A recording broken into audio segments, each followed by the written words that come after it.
Say it ain't so. Say it ain't so. Chud the Chimp Chaser. Yo, what's going on, guys? Man, it's your boy, The Furious J, and welcome back to the channel. Shout out to the live. We are live. We are live back again. I'm gonna give some people some time to get in here. Man, oh, say it ain't so, man. It is, man, the last week has been terrible for your boy, Chud the Builder. Uh, I mean, man, he is getting denied. He's getting swatted left and right in every facet of his entire life. And today absolutely makes it no better. He also has another hearing, so I will also pull that up so that we can see and discuss that. But I mean, yeah, Chud the Builder also has some accusations, which is we're gonna get into here. Well, apparently Chud the Builder, or excuse me, as TS Baby Jane, that's the person who we're looking at today. TS Baby Jane is allegedly, or I mean, I don't even know if it's alleged at this point because uh, dude was she. There you go. Apparently, homie was cracking Chud the Builder, and I mean, bro, like you know what I'm saying? Like, I honestly, I don't really have a stake in like what happens with this dude, Dalton. I think his name is Earthly or Etherly or something like that. Um, you know what I'm saying? I don't really have a bet on this guy, whether he goes to jail or not. It really doesn't change anything that's going to happen in my life. It doesn't really affect me in the slightest manner. But you know what I'm saying? I love doing this content. You know what I'm saying? I love doing these reactions. And I just find it funny that actually, and I think the thing was that was actually funnier is that he very clearly was like had pictures of him and like, you know, like wearing fairy costumes, and and really it's kind of been leading up to this because that chick, that black chick that we saw on the street said she was pegging him. So um I mean, I think this is par for the course. I mean, dude had all that smoke for other people, and then apparently this guy is like a closeted homosexual in denial. He's actually DL because I think, I saw a clip of somebody else reacting to this, and I think they say, or yeah, I think he says in it that he's, when she's reading, like, I keep saying she, when this person is reading the messages that Chud is like, it's just crazy. This is gonna be insane. So we're gonna go ahead and play the video right now. So last year, May We'll speed this up a little bit. 2025, Jesus Christ, Chud the bro. Builder.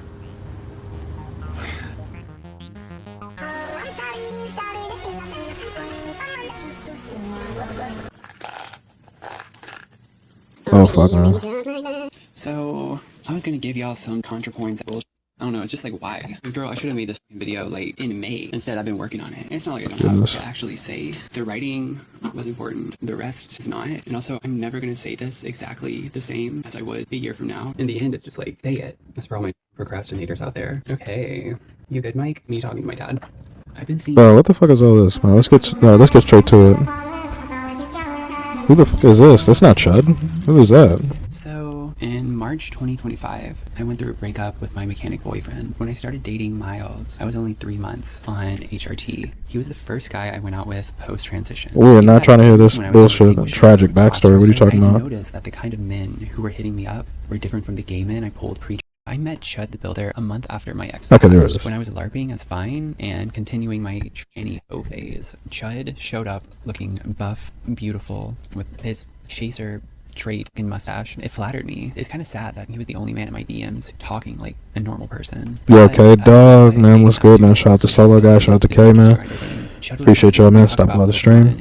Shit, man. It's talked a lot about being autistic. and it's a lot of bullshit on this. To me was about his fitness. He said, "I'm kind of like you. I changed myself into the person I wanted to be." I bet I'm spitting into the mic and shit like that. How does that sound? Sound good to you guys? Offensive trans people in a more middling way. Like, they don't understand it, but they can tolerate it. Like, you can do whatever you want. If you want to destroy your body and be an ugly freak, that's your right. Chud's analogy to fitness was basically non-judgmental. Right now, closer to how I actually feel. We are reacting to an allegation video from Chud's previous trans lover, T.S. Baby Jane, who has a YouTube channel currently with 708 subscribers, that is going down the tragic timeline of his transition and their intimate relationship with Chud the Builder, and exposing Chud the Builder as this closeted DL homosexual that is in complete denial of his sexual orientation by virtue of blaming his girlfriend for like basically being like a bitch, and giving justification to the fact that it is in fact okay if your girlfriend is a bitch, you can hook up with guys. Apparently, that is later on in the video though. What the fuck is it, Chud? Chud the Builder. If you guys that for those of you who are actually popping in occasionally that don't know, you know what I'm saying, Chud the Builder, if you guys are unfamiliar, if you are unaware, I think he's I want to say he's from Kentucky, but that might be false. Let me see. But basically, Chud the Builder was a guy named Dalton Etherly who I keep wanting to say he lives in Kentucky, but he previously got into an altercation with a woman and her daughter who were both African American, and they got into a road rage incident, and the girl, he ended up using expletives, and then he ended up calling the girl and her mother the hard ER, and then eventually the girl whips out her phone and she starts recording him, and then he sees like the recording, and then he starts saying it. Now, in the heat of the moment, I'm not like between two people who are in like an incident where they almost have a significant accident. I'm not gonna get crazy over the fact that I'm not going to lose my mind over the fact that he ended up calling her out of her name, and he used, like basically the most extreme derogatory. Yeah. So basically that's it. Like he uses the most extreme derogatory word that he could find. And I'm just like, oh, well, you guys are in the heat of the moment. Like, it get like that. It get like that. Not, not a justification, but it, you know what I'm saying? It would make sense to me. And then I would have just probably called him an N-word back and then just kind of just left it alone. But apparently the girl, she used the video to post it on social media. It went viral. I'm going to say back in like 2024, 2025, something like that, or the earlier part of that. And then by that point, what happened is Dalton was then met with like this, very, very, very severe public backlash. And eventually he ended up losing his job because so many, as far as we can tell, like so many black people called into his job. They were making disparaging comments about his character and things of that nature, and then they got him completely removed from his company. So, and he's a contractor, so what ends up happening, that's why his name is Chud the Builder. So fast forward, he ends up, now he's like trying to get his own private practice. He's trying to become become a private contractor and start his own business. And unfortunately, this is the thing that I don't like, is that people went out of their way to make sure that he couldn't really provide for himself. So now at this point, somewhere in 2025, Chud is like stranded, this and that. And people are telling him, hey man, go online, get a camera, get on stream, other people are doing it. Go in there and you'll get support, you'll get this, you'll get that. And so Chud gets a camera, he gets his phone, and he goes out and he starts streaming. And then that's when the fuckery started to ensue. I think he posted a particular video where he was in a Walmart, and this was when he went viral again, where he started, he started using derogatory language against, two black gentlemen who were working at a Walmart at the time. And he was walking around with his camera, and as far as I can tell, they were workers of that specific location. And he's calling them out, and he's like, yeah, what are you gonna do about it? He flips the camera back around, and then he's got his gun on his waist, and he's flashing his piece or whatever, and then he's basically saying like, yeah, you guys are gonna do something to me, do something. They end up walking him out of the premises, and that's when he started going viral again, somewhere to like closer towards like the middle or end of like 2025. Now fast forward, he's been growing at a rapid pace all over Twitter, and eventually, I think to this point, he ended up getting into a situation after he was supposed to be at a courthouse at somewhere like 11 o'clock in the morning. Yeah, basically hunting down and getting into altercations with black people on a consistent basis. That's it right there. Shout out to that solo guy for go ahead and encapsulating that. So yeah, so that's the type of situation we're in. That's the type of situation he's in.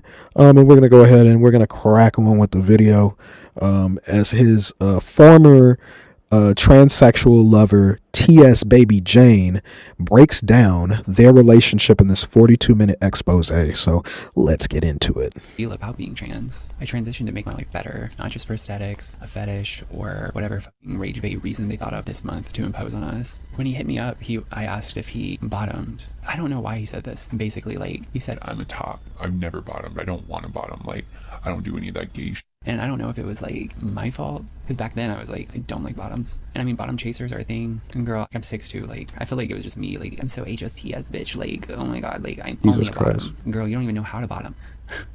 Not true. But yeah, I've popped some dudes. Especially now that, you know, we got pegged. It's like, it was either coke or it was a lie. I feel like it was a lie, because I feel like that's why he was looking for a train. But at the same time, it's so like, weird hearing like a dude say girl, like calling themselves girl, referring to themselves as girl, like the third person. So I'm like, if you wanted to bottom, why not let me finger in it? You know what I'm saying? Like, oh fuck no, bro. Let me put a finger in it. Come on. Look, the nail's broken off. Easy. Okay. Back on track. No, we're not. But I asked if he reciprocated, you know, and he said, I mean, I love going down on girls, so like, I don't see why not. Okay, that's hot. Again, he acted like a normal person. He hit all my green flags, at least at the time. He acted like a normal person. He treated me what? like a normal girl, agreed to be seen with me in public, wasn't pushy about. How do you act like a normal person in a situation like this and you're fucking a guy? Yeah, he was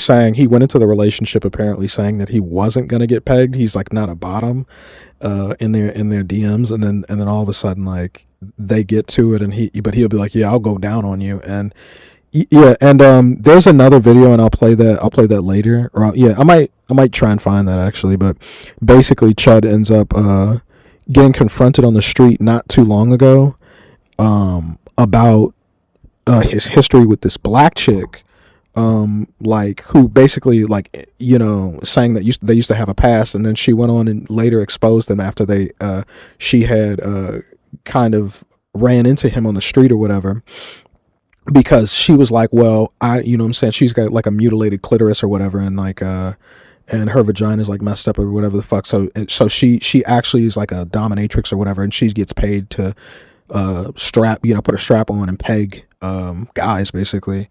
And she was like, well, we had a history, so we'll get into that too. I'm gonna go ahead and pull that video up while I'll let this play. Shout out to everybody who is supporting out, he said, I don't give the stream. I appreciate everybody. They're always screenshotting my grinder, calling me gay and shit just because I'm autistic. It was like, damn, that sucks. It's just funny how he framed it in hindsight. Baby, like, they're doing that because you're like racist. Like, you go into places and say the N-word, not because you're on grinder and autistic. Because if so, baby, like, guilty. And okay, like, I think I do want to talk about it, but I'm kind of sick of it, of the like R-Trap's gay argument. I can tell when a dude's gay. I was fucking gay, dude. I know these dudes are not. You was gay? And it's just annoying. Like, even in woke ways, that people will try to be like, yeah, like, you're a woman, but like, not really. Like, bro, all these dudes are like attracted to femininity. One dude, like, I'd be like, oh, I gotta take my estrogen or whatever, and they're like, that's so hot. They're straight and like attracted to the difference between me and them. Yeah, her shit got fucked up. To difference. She was black too. She was black. Them because it's like, I started in the same place that they did. You know, whatever. Read me. So him going around saying like, gay. To me, I just call him trade. At least back in the all these racists always have some crazy ass skeletons in their closet. They certainly do. They certainly do. Doesn't reciprocate. But these days, it's kind of just like any straight dude.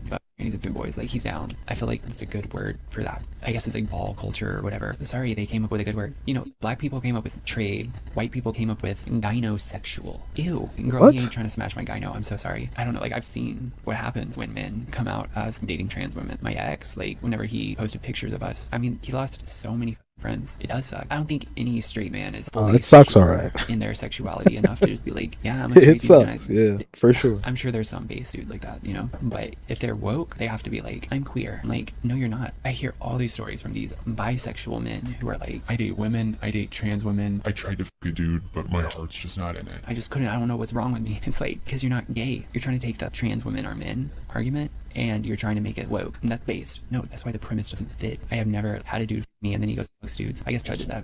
I mean, I don't know. Apparently sent was she fine? Yeah, she was a decent, I'm not gonna say she was fine, but she was like a decent little like black chick, you know what I'm saying? She looked okay, but it's just like the funny thing is that like when they met on the street, Chud, you could see that he was visibly disheveled, like he was shocked at the fact that they had run into each other because they had such a a controversial history, right? Such an intimate history, something that he obviously didn't want getting out, especially since he's in the heat of like his campaign against African American people, to a certain extent, which is understandable, since in the face of things, black people did end up railroading his entire life because of something that he said to people that they didn't even know. And it's like, okay, he said what he said and he already lost his job, but people went out of his way to make sure that he couldn't even do his own private practice. And I think that that's kind of insane. It's up to everybody else whether or not that they think that he is a viable candidate for work, and they want to go ahead and commission him for those jobs in his own practice, and that's his own right to have it. And it's like, we shouldn't have so much reach in our anger that we can go ahead and completely uproot, like unless we have some very strong justification, we shouldn't be able to completely uproot people because of things that they said. Like, he said what he said, and there's no getting around that. But it's like, did he hurt anybody when he was doing that? He didn't hurt those women. He didn't. He said the N-word, but he didn't hurt them. He didn't attack them. He didn't do any of those things. And I think that that's kind of like I think he got a raw deal. And I understand his mentality of going scorched earth because he feels like he had nothing. And that's a position that I always say that not even black people, but like, you never want to marginalize a group so much to where they feel as though that they can't even speak in public, because you're going to radicalize things. You're going to radicalize that group of people very quickly if you force them into I always say this, homogeneity, right? But like, if you make things like, if you force them into isolation and they're in this enclave, in this echo chamber of things, things are going to get very extreme very quickly. And it's like, they put him in a very, very bad situation very quickly. Now, he said what he said, but it's just like that, like the response was just disproportionate. This BBC will not all over her face. Hey, she's gay though. She was. So check this, right? So the chick was actually gay. Like, she was like she didn't actually have sex with guys. She was gay, and I guess she had like a white girlfriend. I think she had a white gay girlfriend. At the time that she was, Dalton was a customer, is what she said. Here's the best part about it, right? Right before 2020, right before he got into the not even right before he got into that incident, but he actually lived with her and her girlfriend for a little while. They were cooking, and they had a pretty good relationship, as far as like, even Dalton like kind of admitted that, like, yeah, he's like, yeah, I taught you how to cook and eat real food, and she was like, yeah, and stuff like that, and whatever the case may be. And so yeah, that happened. Yeah, he really went down that pipeline really quickly, though. This timeline is accelerated extremely fast. Yeah. So they even lived together too. And so like, she was saying on her live, she was saying on her live that she didn't understand like how he can publicly, like how he can know that he knows her, and knowing that she has like a social media page, and he could have gotten exposed prior to this, and then eventually he did once she confronted him, because she went and got a picture, because she couldn't believe that she had seen videos of him and that he was radicalized, because when they met in public, he was very amicable. He was very cordial to her. He didn't have all these crazy racist things to say, because they had a interpersonal relationship with one. Like, they had a very personal relationship of physical intimacy in a certain, in a certain kind of way. So, what I'm saying? Backdoor intimacy, if you know what I'm talking about. But yeah, it's fucking crazy. Mama, who was Latina, months later after a date. She Okay, said, so let "Go me live take this happily back a ever little bit. after So with his fucking dude." Like, no, you're not gay. You're trying to take the trans women are men argument and you're trying to make it woke, and that's based. No, that's why the premise doesn't fit. I have never had a dude for me and then he goes fucks dudes. I guess Chud did that. I mean, I don't know. Apparently he sent like nudes to Dwing's. I have not looked into it. I just know he got pegged by a cis girl. Most of these men, they're attracted to femininity, but Chud's like the kind of dude who took it to like the extreme. Obviously, like he was a groiper. They think like feminism has ruined females. They all just act like fucking dudes now. Trans women and femboys, they're the only people who want to act feminine. He sent me these texts That's with his baby mama, crazy. who was Latina, months later after a date. She said, "Go live happily ever after with a dude. Get him, girl." And then he said, "Back in the day, fucking. when women were made to be feminine, that's when society was the best and the least Ben gay fucking. shit. Nah, that is Every fucking time women get crazy. out of hand, the femmes go back to the Roman days, and dudes who are more femme than their fat girlfriends are. Women are so manly. Dudes would rather fuck a femme That's than come home to crazy. Like you probably, I'm gonna go ahead and flip the canvas so you guys can actually read this. I don't know if you can. I don't know how good you can read these. No, you probably can't read that too well. I might have to actually like full screen that. But basically the text message read that you know like, oh man, my bitch, or like his ex, well she's basically reading it, or she, what the fuck am I saying, nigga? Nigga, what Bitches who am I act like saying? dudes will call men Act gay like for Chud. fucking femboys who are more feminine than they are. In quotes. How dare you not want to come home and man with a pussy? Sorry, babe. I'd rather fuck a girl with a dick than an N-word with a mid pussy like yours. An I'm N-word laughing with a my mid- friend made a good that's point where she's crazy. like, yeah, bro. Like you really owned your baby mama. I know. It's Emphasis on the based, like, effing, it's yeah, very bro. misogynist. Just say you think it's hot, bro. Like that's all. It doesn't have to be this whole thing. Women are not less feminine because of feminism. I'm so sorry. It has never been like, yeah, go work and become a man. Even since the 70s, it's like you should be able to do what you want. So I revisited Laverne Cox drama because I was like, I don't want to get canceled. This is way worse than dating a MAGA cop.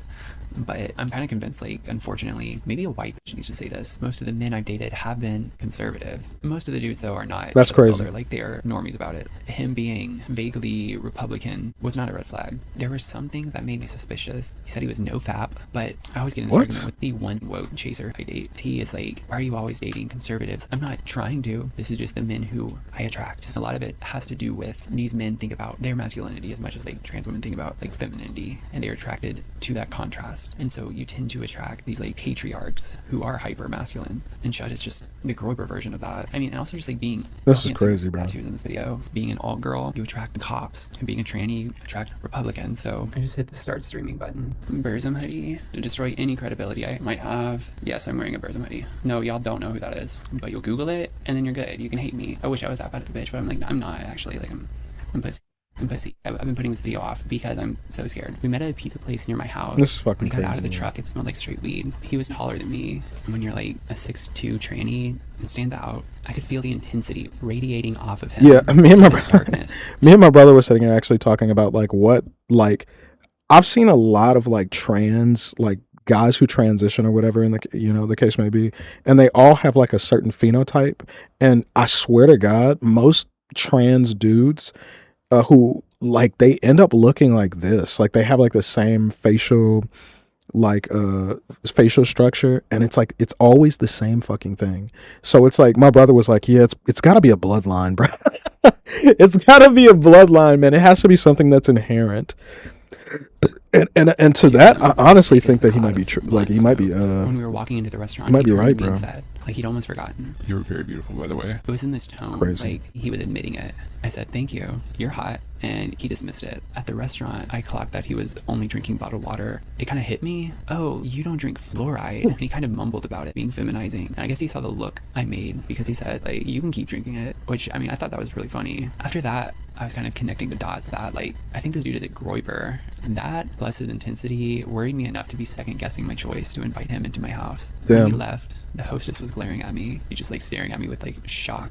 She just has to let me know that she has an opinion about me. I've been there a few times, and I told him that. Like I said, like, that bitch always gives me the fucking tranny stare. He thought that was funny. He was like, she's a fat bitch. In the moment, I'm not gonna say like it felt bad. I'm just so used to being bullied. I would never do that to someone else, and so just that people would do to me and to have this big dude not stand up for me, but like be on my side, like felt good. But I'm like, he just hates women. He's dating me because he hates women. I was talking earlier about like how woke people. Oh would be my like, God, yeah, man. like you're a woman. See, but this all gives the, like, this non-woke almost things, gives like he likes me because I'm not a infinite woman, or because fucking he doesn't points see to me as a like woman. the He thinks I don't have these the hang-ups. He thinks the that notion all that males Nick keep Fuentes their, is gay, like, bro. resentment towards like females, and I'm just Because like, he was I've just on the never Fresh really and had Fit that. Like, podcast I've always talking this loved women. shit. I've always been drawn to women because I'm a fucking girl. I took the selfies of us in the parking lot when he was asking me, "Are we going to your house?" I was just like joking, brushing him off. Like I kept telling him, "You kind of got that Ted Bundy stare." He said like, "Oh, come on." I basically decided like I couldn't get out of it now, and he was too hot. It's kind of sad that I gave up my morals for. But girl, what morals? I mean, not being racist. Now I'm done rambling about all my stupid shit. Here's the actual tea about my hookup with Chud the Builder. Also, just throwing this out there, like, I try not to kiss and tell, especially on the internet. I don't say names on the internet if anyone wants to hook up with me. But special exemption if he's on trial for murder or he died. I don't make the rules.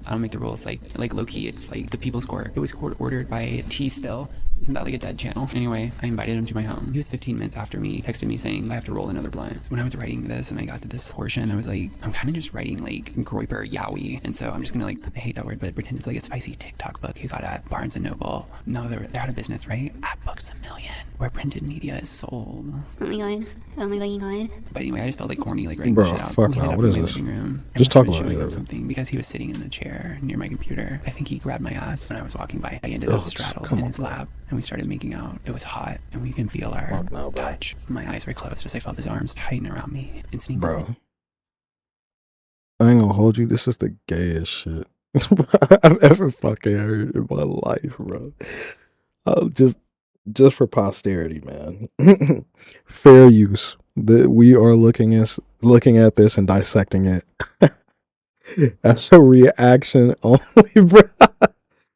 I clung to him while he stood up. He picked me up so effortlessly I felt weightless, a sensation I'd forgotten somewhere in childhood. He carried me over to the couch and laid me down. He was on top of me then, as we continued kissing, only stopping after he unbuttoned my pants. He wanted to watch as he took them off, and reflexively commented, You're wearing sexy shit. when he saw the vinyl thong I was wearing. Then he went for it. I love watching a dude's face during the reveal. Bro, this like Y2K ass book. Like, you know, it's like one of those like fake diaries, like Dear Alice or like Crank. This is Tranny Crank. He cranked a tranny. Oh my god. Stop. I love watching a dude's face during the reveal. I get chills just thinking about the look Yeah, of bro. wanting mixed Oh with a little god, bit of it is. shock It's like and between disbelief in their 99%. eyes. Yeah. Because despite pursuing this experience, part of their lizard brain has attracted to Yo, being I'm someone cringing like a isn't expecting to motherfucker. find Like, that feeling I see in their eyes how of long is wires this? getting crossed. Well, okay, we're already like Swords 23 minutes getting into it. crossed. Two hot dog Bro, the hookup. So, cocaine. What? You knew? How'd you clock it? oh fuck no. Like hoes. They were like Chan bitch. You know what I'm saying? Like crusty ass Roiper, dog girl tranny, and they could just like live like their insane lives together. You could be not gay and she could be T for T, you know, like TRT for trans. I mean, he is kind of like clavicular in that way, you know, he's like male to male trans. And that's the thing. I mean, Male to 4chan, male and we call trans. them, like retarded incels or something. Which fair, like you clocked me, baby, but I grew up on 4chan. Like, I know why it has a bad rap. I used to be disgusted like with the shit I saw on it in 2016. But not every board on 4chan was like that. In the 2000s, the culture was very edgy, but in like a left-wing fucking way, where they were like edgy atheists. Dude, which later, this you know, is got co-opted fucking by disgusting, skeptics or whatever. bro. It's like, I wouldn't say like, Like- it was like progressive, and a lot of the Like, I think like the bigger like concern for me is that like it's very clear that this is a pattern for him, and this is his history. His girlfriend or his baby mother knew about this, and she didn't expose and say anything prior to the release of this particular expose video by his ex trans lover. And it's like, that's very concerning, because it's just like the whole community will know that this happened, and they'll keep his secret, and they'll allow him to remain closeted. And it's like, and he's using the vitriol from not being able to come out as an open white male, cis, quote unquote, cis male trans lover, and not being able to go out in the open and have an open relationship with this person. And it's just like, so he uses that, the vitriol he has from his inability to live the way he wants to live, so he can go ahead and project that onto his disdain or his hate for black people, and you know, I would pretty much say like there is a lot of repugnant black culture, but he tries to extrapolate that out to like the whole of black society. I'm not even gonna say, yeah, I guess whole of black society, and it's just like come on, brother. Like, and this is a consistent theme. It's either usually this one or it's the one where the white guys have had like one specific, like a white guy. They were on Twitter and they were in a Twitter space, and this dude was sitting here talking about how the reason that the thing that radicalized him was that his mother left his father, and she would cheat, or no, sure, she would cheat on his father with a bunch of black guys, and then she would bring the black guys in the house, and then he remembers like he wet the bed or something like that, and then he went over into his mother's room as she was with one of her black lovers or whatever, and he like went in there, and then I guess his brother was like, wait, don't go, like if you knock on the door, you know what's gonna happen, she's gonna like beat you or whatever. And then so he goes anyway. He goes, knocks on the door. She opens it up, and then she was like, I guess she ends up hitting him so hard that she knocked him over either into the wall or like through the wall, and he's like, his whole like nose and shit is bloody. And she's like, "Don't you have any goddamn manners?" And then he was like, and then like she took him, threw him in the bathtub.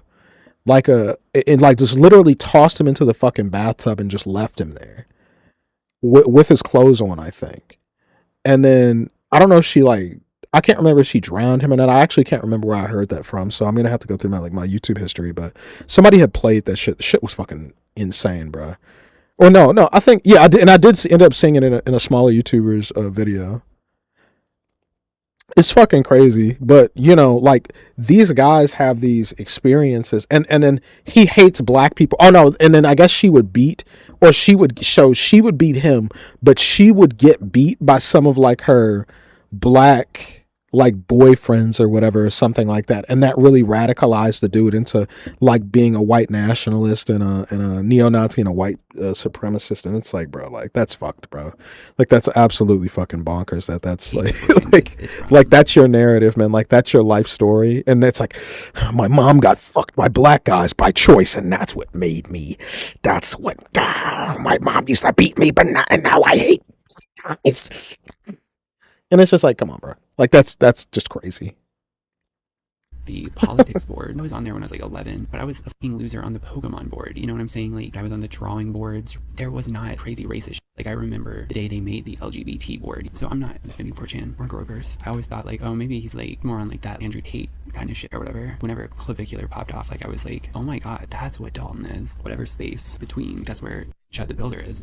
Clavicular of Clarksville. Also, just clarifying, he stopped texting me after I sent him come down clips. So who's more based? Am I the asshole? Basically, I had to like realize like I can't deprogram this dude, and I would tell him like, no, we can't talk about politics. We just shouldn't talk about this because it's like, you're not going to change my mind. I'm not going to convince you either, because a lot of that stuff, it's not logical. Like it's not line it up, you believe it. Like it's emotional. He was a damaged person who attached himself to Nick Fuentes to make himself feel better, you know? Whatever the he did, it destroyed his brain. It ate him from the inside out. It made him so paranoid. Anyway, back to the Builder. I remember telling him she's trans, and he was kind of like, he ribbed me. Appreciate the likes, boys, man. Let's see if we can get to 10 likes on the stream. He said, let's get a like spike. Like, you look like Lana Del Rey. Please don't come for me. I know I'm ugly, okay? I hate myself. Don't come for my look. I mean, do whatever you want. Kill me. Like, I don't care. I'm just saying, like, I do not have an ego. I go outside and I get like spit on. Like, you don't have to tear me down more. Like, but I was like thinking about it where I'm like, damn, real masculine top behavior being like, you look like Lana. We cuddled on my couch and made out. I've struggled finding a good word for what happened next, because I think like simulated sex, it's too vague, and frauding is too specific. But at some point I put it between his thighs, not his ass, unfortunately. We were like kissing. He flexed his legs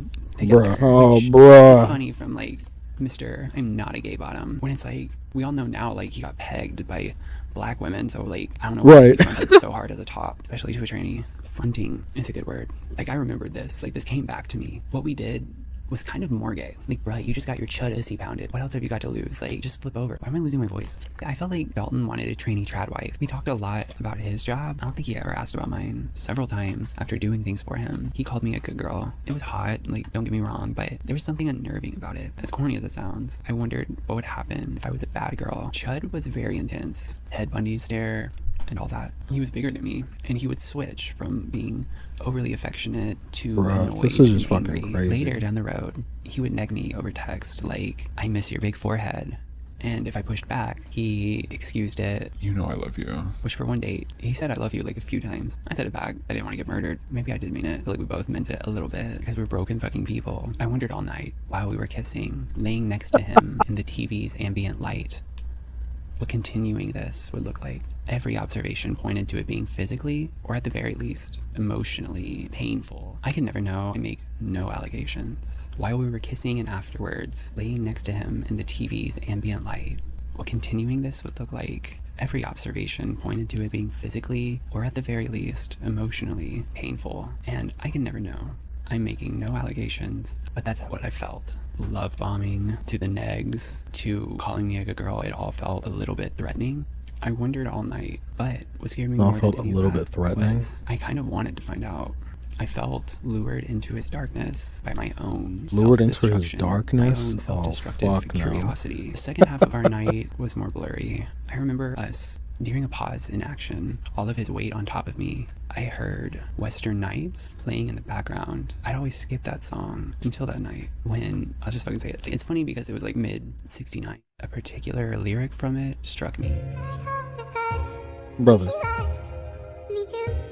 An embarrassing admission, another one from this video. what the They put fuck all does of that my even have thoughts to from do that with this night shit? in Okay, they're just... perspective, and I This get- motherfucker's just rambling, bro.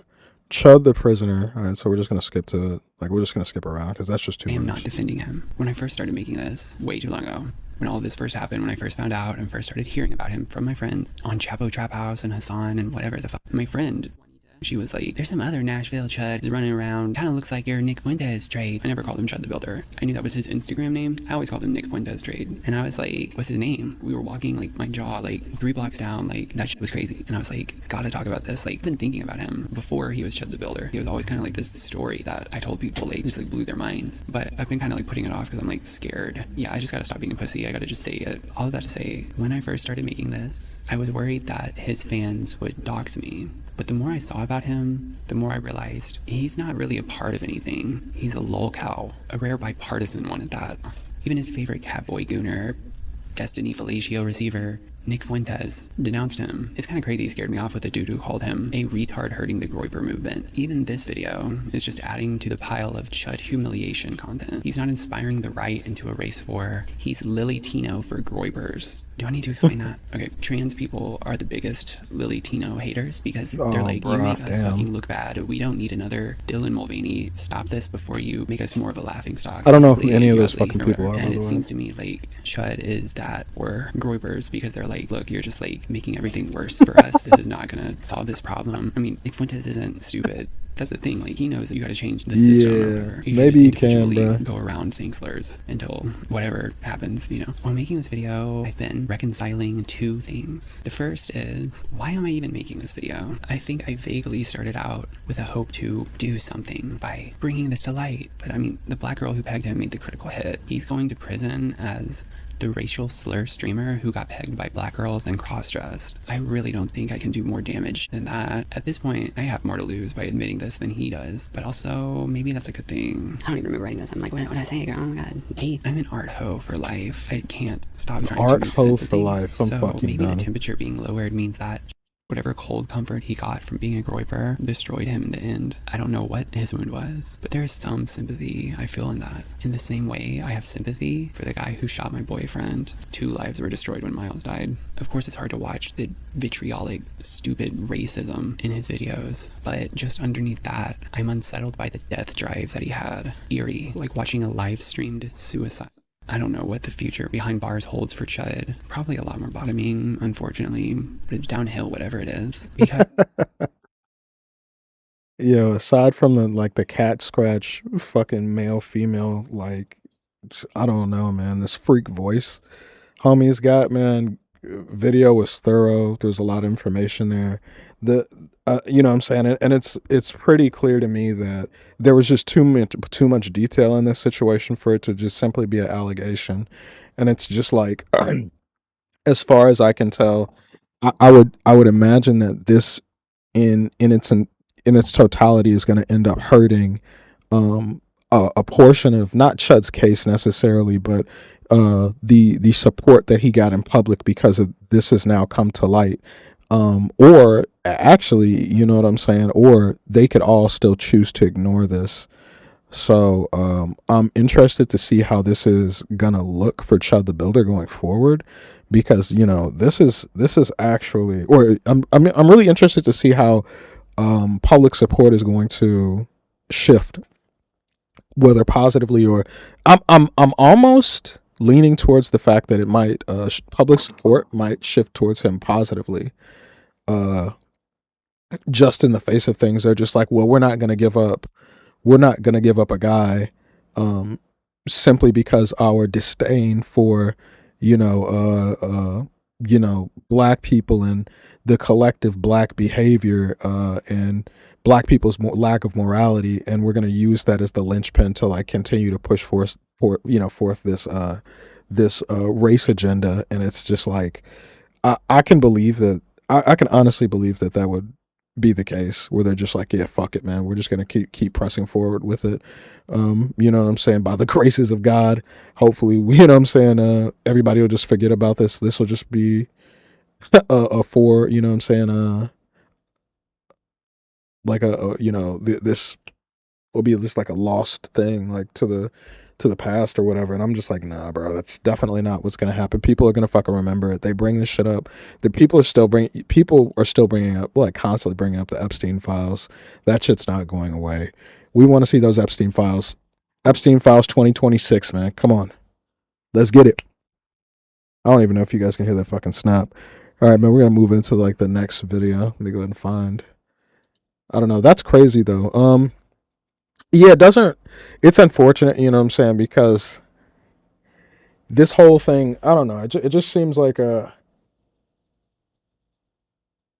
at a place racially in America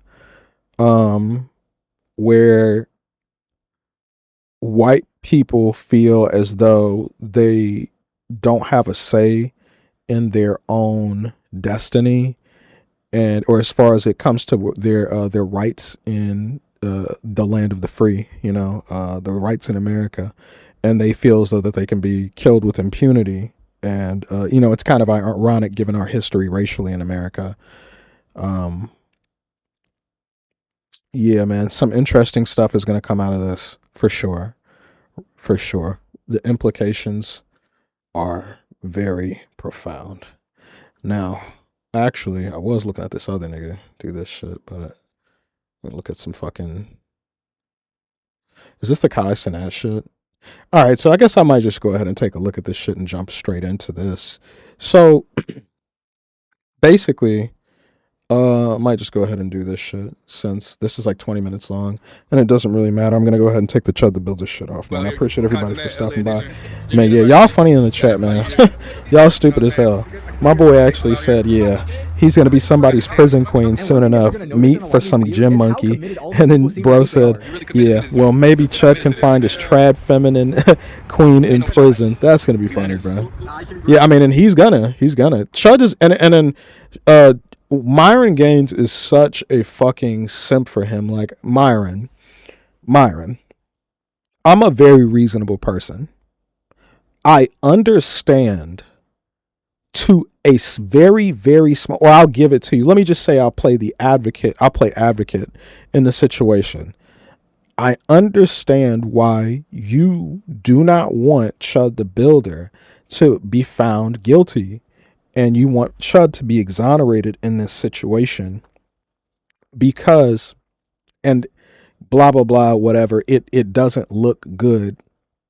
And you want to kind of stand on the side of what you believe to be white civility or civility in general. And you want to purport to like stand for this meritocracy, and you want that system to be like, the standard by which it's not, right?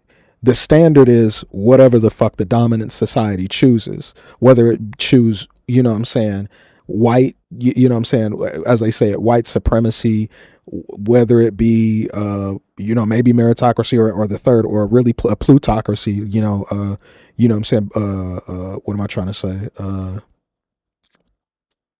Like if I mean, like, things are only going to go that way if you are in control at the top of the dominant society, and you are a Sudanese, you a nigga. Like, let's keep it a buck. Like, you just some random ass nigga that nobody really fucking cares about, you know what I'm saying? You're just a token, and tokens get spent, homie. And I would implore you to get off of that side before things flip. And things are going to flip eventually. You'll live here long enough to see that happen, I'm sure. Although, you know what I'm saying, Myron can just go back to Sudan or wherever the fuck. He's probably going to go run to wherever Tate is. Or didn't he get charged? Didn't Andrew Tate get charged? If I saw recently, he actually got charged with a couple of counts of sex trafficking and I think assault or rape or whatever. Fair use, or not even fair use, blah, blah, blah, blah, please. YouTube, don't kill me! Alright, we're gonna pull over this Streamer University shit. That was funny, though. That was funny. I don't know how well this is gonna transition over. Pause. Transition? What the fuck? Alright, here we go.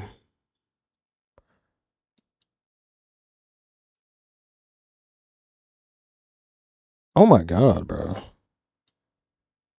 Oh my god, nigga. Kai Cenat Streamer University is not for the weak. Look at all these niggas in here. Hold on, I didn't want to look at my own video. I'll let you guys see my own video. I have some other thoughts about that shit, man. But now we're gonna be reacting to like the Streamer University. The Streamer University shit has been fucking crazy. The Streamer University shit has been an absolute fucking shit show. The K-Verts files is actually crazy too. And it's like, it's not even the files. Like the chick was sitting here talking about like literally fucking her cousin months before like that expose came out from her boyfriend, which I think is hilarious. She was sitting there literally telling that on her stream the whole time. So he was in the house while she was saying that, and he didn't confront her, or nobody even said anything to him about that at all. Like, I would have thought that somebody would actually like address that, like directly, to let him know that actually happened. Like, how is like your girl gonna be in the house that you're paying hundreds of thousands of dollars for, fucking, or sending nudes to your cousin, and then every time she leaves, you're flying her out back and forth from wherever the fuck she lives to go fuck her actual fucking cousin? You have got to be the biggest fucking, that's like, oh, he's gonna win the Cuck of the Year award for sure. For sure. That's just literally ridiculous.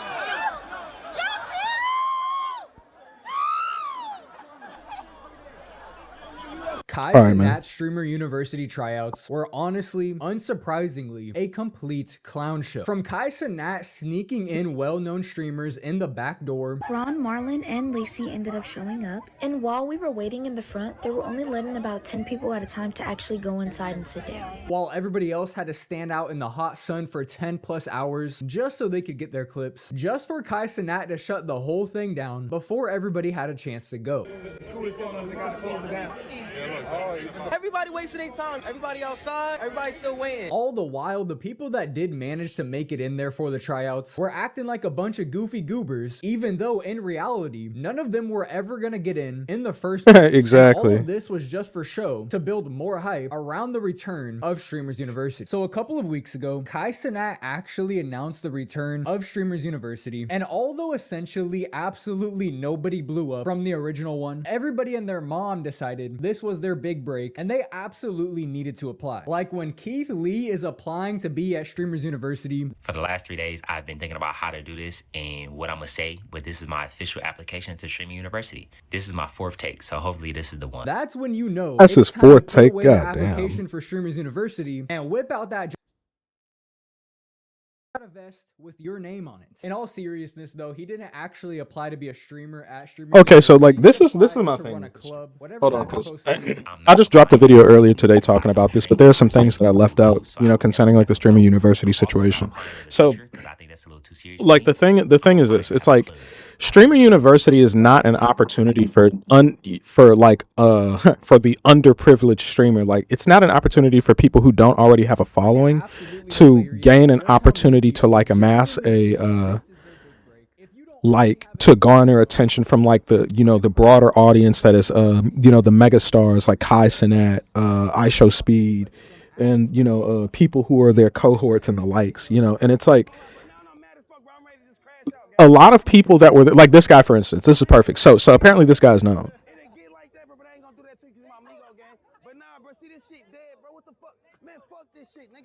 Bro, what kind of shit is this? This nigga, hold on. My boy was absolutely flabbergasted. This dude is so mad that he's sitting out, that he made a decision to go sit outside of a fucking a stadium or whatever the fuck event. He didn't get invited. Like, look, this is how I feel about it. If you did not get invited somewhere, shout out to Duke Dennis, by the way, but I've always felt like this: if you didn't get invited, don't fucking go. Everybody in their fucking mama was out there. It should have been obvious that everybody saw Kai Cenat come into prominence during his early streaming days, yelling and screaming in the third. So people think automatically that streaming is easy. All I gotta do is get on camera and just make a lot of noise, and I'll get a lot of attention, and people will fuck with me. And to some degree, that's actually true. But in reality, if you don't have, if it's a value proposition, see, Kai Cenat was doing that at a time where there wasn't like some little small scraggly fucking, you know, Caribbean black dude running around, you know, jumping and, you know, drop kicking his fucking desk, you know, reading reactions on the fucking screen and saying, is it funny chat, W chat? Like, there wasn't, at the time that they came into prominence, that was not a thing. And now that he's making content, of course that and now he's fulfilled that niche. Now that he's filled out that spot, there isn't a reason for more people to be yelling into a like really staring in front of a camera and just sitting there and blankly reacting to things with like no you know, nuanced perspective or anything. No, you know, alternative, no alternative perspectives to like the case or ear rape. Fuck ass nigga. All right, man. You know what I'm saying? I'll pull it back, my nigga. But you know, take your ass out of here. Anyway. But like, I mean, it's like, bro, like we don't really need, like, there doesn't need to be 1,000 Kai Cenats. Like, everybody is out here, you know what I'm saying? You got niggas like, you know, in they best dressed, you know what I'm saying? They trying to get fly as fuck. Some niggas came out here in fucking beanies and beaters and shit like that, and they motherfucking shorts. Like, they look like they just crawled out of bed, and they there for like an application to go to get to Streaming University to make bank. Like, nigga, like, you think that Kai Cenat, when he out, he don't see like a dozen niggas every time he go out in public just to do regular shit that, or looking for an opportunity to end up going to Streaming University? You don't think that niggas is looking for that, right? Like, you don't think that he gets approached all the fucking time for people to give people an opportunity to blow up and be big, and how do I do this? How do I do that? When they know what it is, you got to get lucky. It's really all about luck. Like, he got registered. I think what happened with Kai Cenat is this: like, the nigga ended up getting registered, right, for like some fucking talent agency or whatever, and then the talent agency got him, and they got several other people, because I remember seeing a video early on before him and Agent Zero and I think Duke Dennis, because they were all on camera at the same time before they had really blown up. They were already a part of a talent agency, and they got recruited. And people think that, and this is no hate to Kai, because Kai's got that energy, but Kai Cenat isn't like this genius mogul dude that everybody thinks that he is.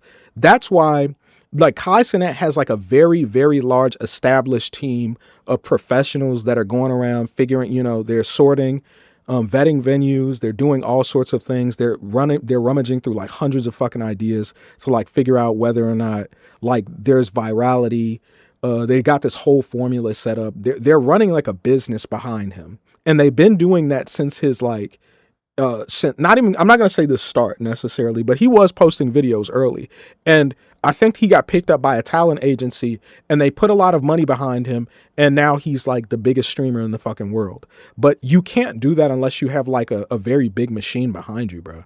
Like it's just not a reality that you're going to be able to do like you're going to be able to grow in that proportion without having like at least a very big team like of guys that you know constantly funneling and channeling viewership and like getting traction from outside of like your specific platform, which is like maybe just one dude's Twitch. Like you got to constantly have like this machine of people funneling new fucking viewers in from like the same ecosystem. So it's got to be you and your homeboys, and then people got to see y'all on camera, and then they got to associate you with them, and then you guys got to be on at different times. Everybody can't be on at the same time. Like the way he grew, the way he blew up at a certain point, it was impressive, but it wasn't like, it's not something that you can do unless you have like a complete chain of command. Like you guys gotta you gotta work really, really hard to be able to do some shit like that.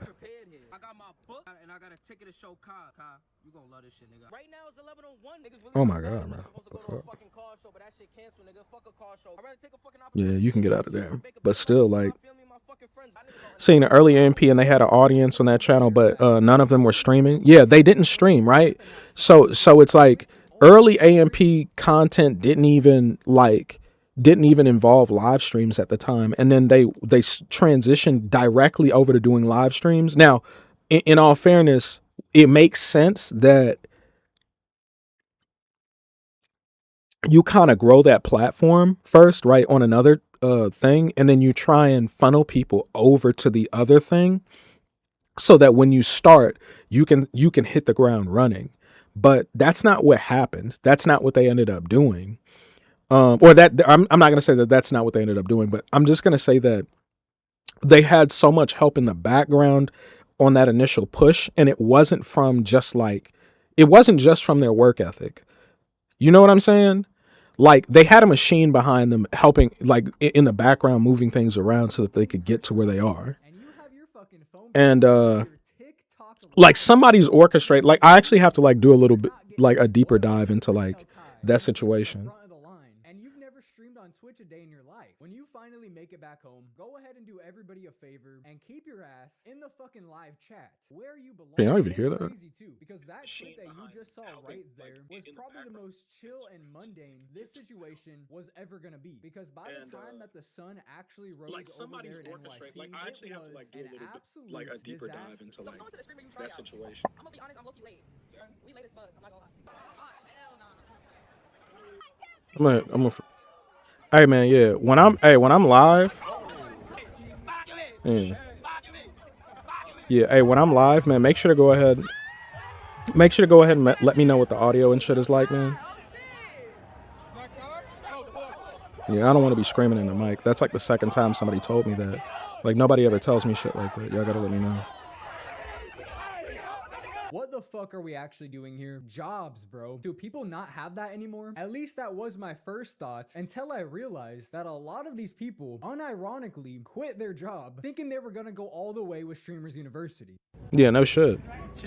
Yeah, this is, oh man. I should have clowned this nigga more in the video. Fuck Walmart! Walmart does not pay me enough.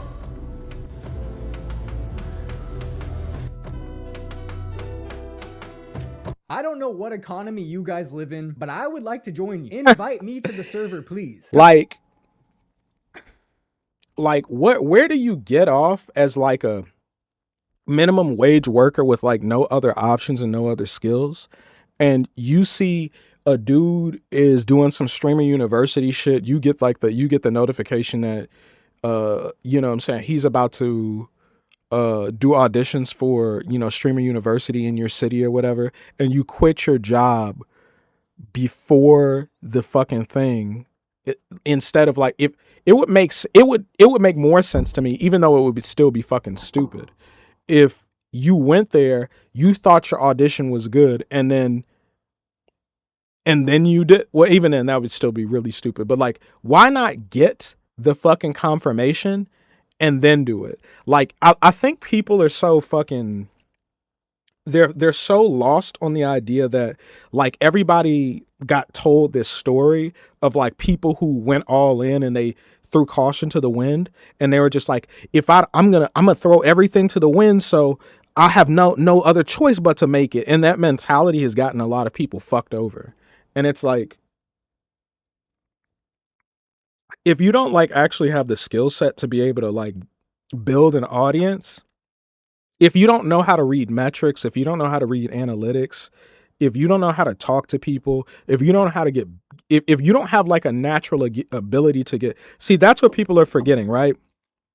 You have to have a natural ability to get people to like you, to get people to fuck with you. People have to like fuck with what you say. People have to fuck with like how you just get shit done. Like you might just be like a nigga that just do work. And if you can't do that, then who the fuck is going to want to sit there and watch you at like Because last time at I length checked, rant is and high listen as to fuck, what you food have is to high say, as or fuck, just like gas watch is high- you react to shit, or watch your perspective on anything. Like, if you don't actually have like that natural ability to draw people in, then it's never just going to work. It's just a characteristic that you're going to have to be born with. It's not something that you can really develop, other than the fact that you can just be a loud, boisterous motherfucker, and then, eventually, to some extent, that'll work. And that's what guys are doing.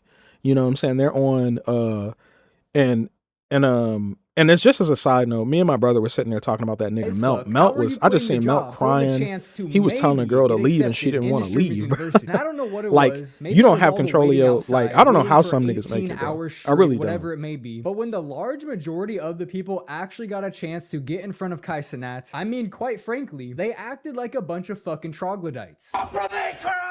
Oh, this is beautiful. My brother in Christ. My brother in Christ. I'm great, baby. How you doing? Different. What make me different, baby? The energy, baby. The energy, baby. Take me and hop on over side. Get out, bro. Get out. No, get out, bro. No, like, get out. Get out. Get out. He told the cameraman that he went and brought with him to sit in line for hours to run his ass out of the room.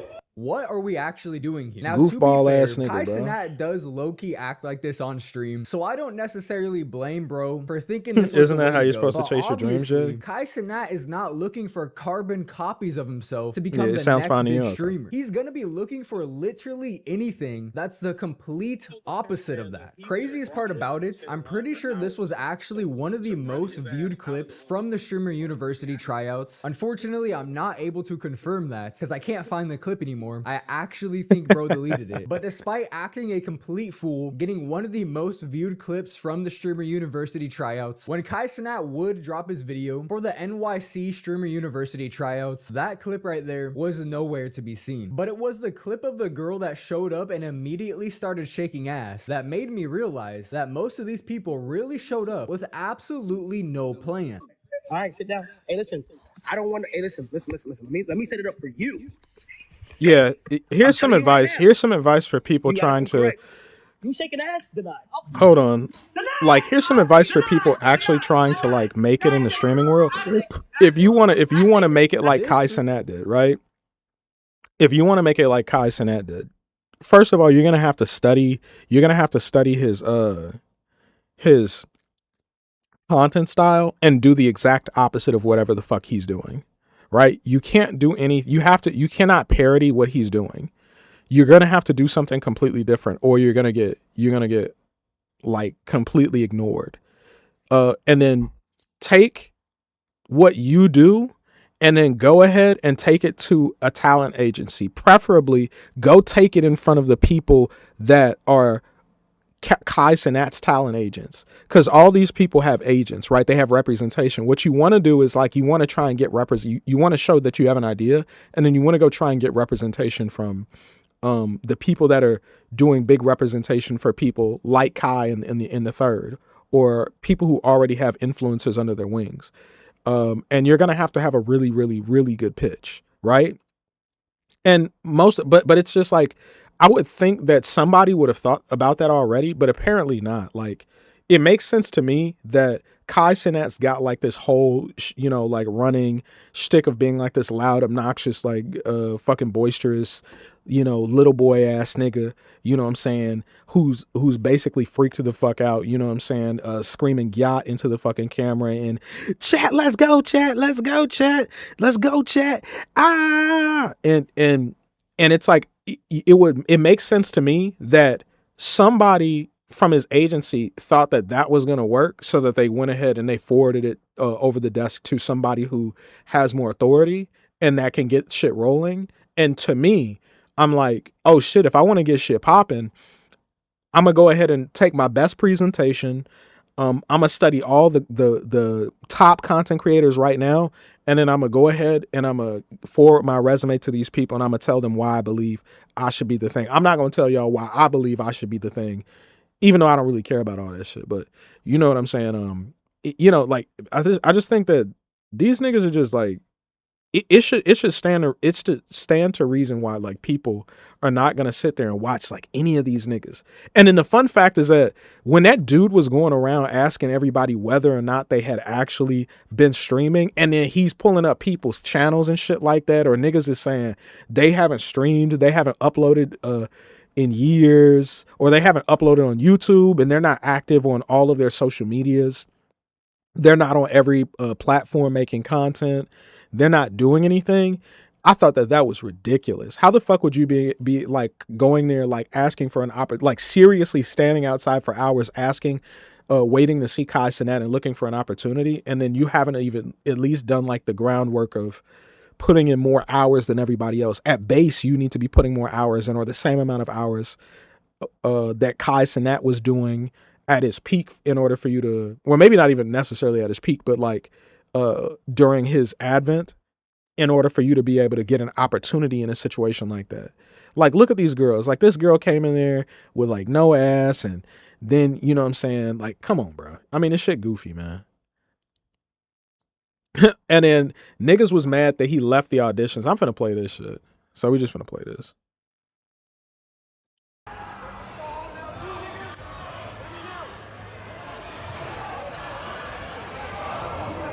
Well, and it's crazy because I really caught myself almost feeling bad for these people. But then I remembered these are grown ass adults, most of them men, that made the decision to stand outside of a building for who knows how long so they could do fucking tricks in front of Kai Cenat. And after Kai decided to end the Streamer University tryouts, so many people unapologetically made TikTok videos complaining that they didn't get a chance to actually try out for Kai Cenat. Damn, Kai.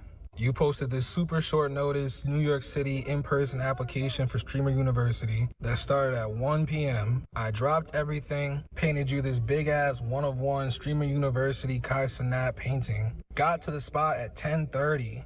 It's now 6:30.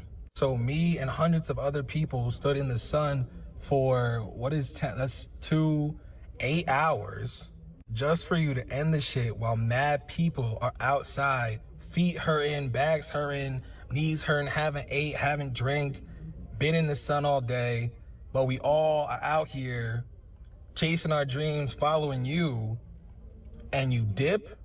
And one thing I noticed while watching a lot of these videos, it seems like a lot of people that showed up to this genuinely thought they deserved this opportunity. They think they deserve to be content creators. And I'm really certain you would have fucked with it. I'm really certain your team would have fucked with it, or fucked with me, or the different things that I do or whatever. But I don't know. It is what it is. I don't even know if you'll see this, Kai, but I know that if you were standing outside waiting for while chasing your dreams, and for 8 hours, sweaty as hell, achy as hell, just for cops to tell you that it's over, the person you were waiting for left, I can't imagine you wouldn't be tight. Now, I'm not talking about everybody, obviously, but there was a lot of people there with this mindset. But it's like, bro, go make some fucking content. Go live stream. Why does everybody think they deserve a handout? What do these people think is gonna happen when they go to Streamers University? They're gonna come back home and average 5,000 viewers every stream for the rest of their life? I think a lot of people see Rakai and think that Kai Cenat did all of that. But I just saw this clip a couple of days ago, and I'll show it if I can find it again, of Rakai sitting in his room before he ever spoke to Kai with 200,000 followers on Twitch. And guess what? Bitch, my mom is literally crying. So, you know, I'm looking at the picture, I'm like, whoa. I'm like, wait, what? I'm looking at my mom, I'm like, why are you crying? Now, don't get it twisted. Kai is a huge reason for his current success. There is absolutely no chance he would be sitting at 2.3 million followers if he wasn't able to make content with AMP. But I think a lot of people are using Rakai as their baseline, thinking if they can get in with Kai Cenat or get into Streamers University, they can be the next Rakai. But the honest truth is, if you don't already have some sort of viewership, some sort of motion on Twitch going into Streamers University, none of this is going to do anything for you. And we know because we watch so many streamers have a successful Streamers University and do absolutely nothing with it over the past year. But after the disaster that was the NYC Streamer University tryouts, you would think that when he announced the LA ones, a lot less people were going to show up, because at this point, anybody with a fully developed prefrontal cortex has probably realized that this is all just for show, and the large majority of people waiting in line aren't going to get in the first place. But of course, that didn't stop anybody. And just like the NYC tryouts, the LA tryouts was just as much of a disaster. It's 5 a.m. at Cal State University. Streamer University auditions in person, bro. It is a mess. Everyone's talking about trying to make a line. They got barricades and shit over here. Just a big group of people. This shit is not gonna end well. Truth over here recording. W-mans, bro. Like, there's already, it's 6 a.m. right now, bro. We can't even enter the university until 8. No one gave a fuck. And don't even start till 1, bro. We got hours. So I'll keep y'all updated. I'm gonna see Kai later. And just like the NYC tryouts, people were literally camping outside for hours, knowing damn well there's no fucking chance they were gonna get to see Kai. Day 2 out here, Kai Cenat, LA edition, Streamer University. Got everybody here. You know what I'm saying? You good? I can right here. It's day 2 out here. Sit in my seat, gang. You can sit in my Got seat. the tents. And one thing that you're gonna notice in a lot of these videos is how committed all these people seem to think they are. We really committed to this joint. We committed to this, man. Ain't no chumps. We winners. Nah, you can be brutal. We the top 10. Top 10, by the way. But then when I go to look at their Twitch channels, they just started streaming. People really must think that being a content creator is easy pickings. If anybody could do it, they would be doing it. Because as you can see, everybody fucking wants to. But what they're not realizing is, although being a big streamer is great, I'm sure making 10K per stream is fantastic, getting to that point is almost impossible. When people think of streamers, they think of the big ones. But if you really think about that, there's only like 20, maybe 30 big streamers, and the rest of the hundreds of thousands of streamers are making pennies on the dollar. They're barely scraping by, while all the big streamers are making the money, making it look like it's sunshines and rainbows, when in reality, it's not. So like that shit, like, it's hard to be a streamer, bro. It's hard to just be a creator because you don't know what's real, bro. I'm trying to understand reality, bro. That's one thing I would tell you, bro. Like, I'm grateful for just hella people just being like, you know, for encouraging me to keep going, but like I can't tell what's real. I can't tell what's real and what's not, bro. And unless you're fucking Lacey and you get handed a career at every fucking step you take, you're probably not gonna get there. Speaking of Lacey, Kai Cenat also let the former FaZe guys in the side door during the LA tryouts. Ron, Marlon, and Lacey ended up showing up, and while we were waiting in the front, they were only letting about 10 people at a time to actually go inside and sit down. Further proving that this was all for show, and anybody that actually stood outside in line completely wasted their time, because all Kai Cenat wanted to do was build hype for Streamers University. Once I see Lacey entering the function, that's how I know that the entire thing is a complete joke. Of course, unsurprisingly, Lacey probably had the corniest tryout of anybody that went in there. I've been to university before. 2 years. Yeah. And my grandma got hit by a train because the AirPods I bought her. And my grandpa had a heart attack as well. And when I was in university, everybody called me a fat pig. I didn't really get to experience it. They made me crawl on all fours and oink for them. They were all having fun and going to parties, and I was just left out and a loser. And this would just be a great way to get back into university.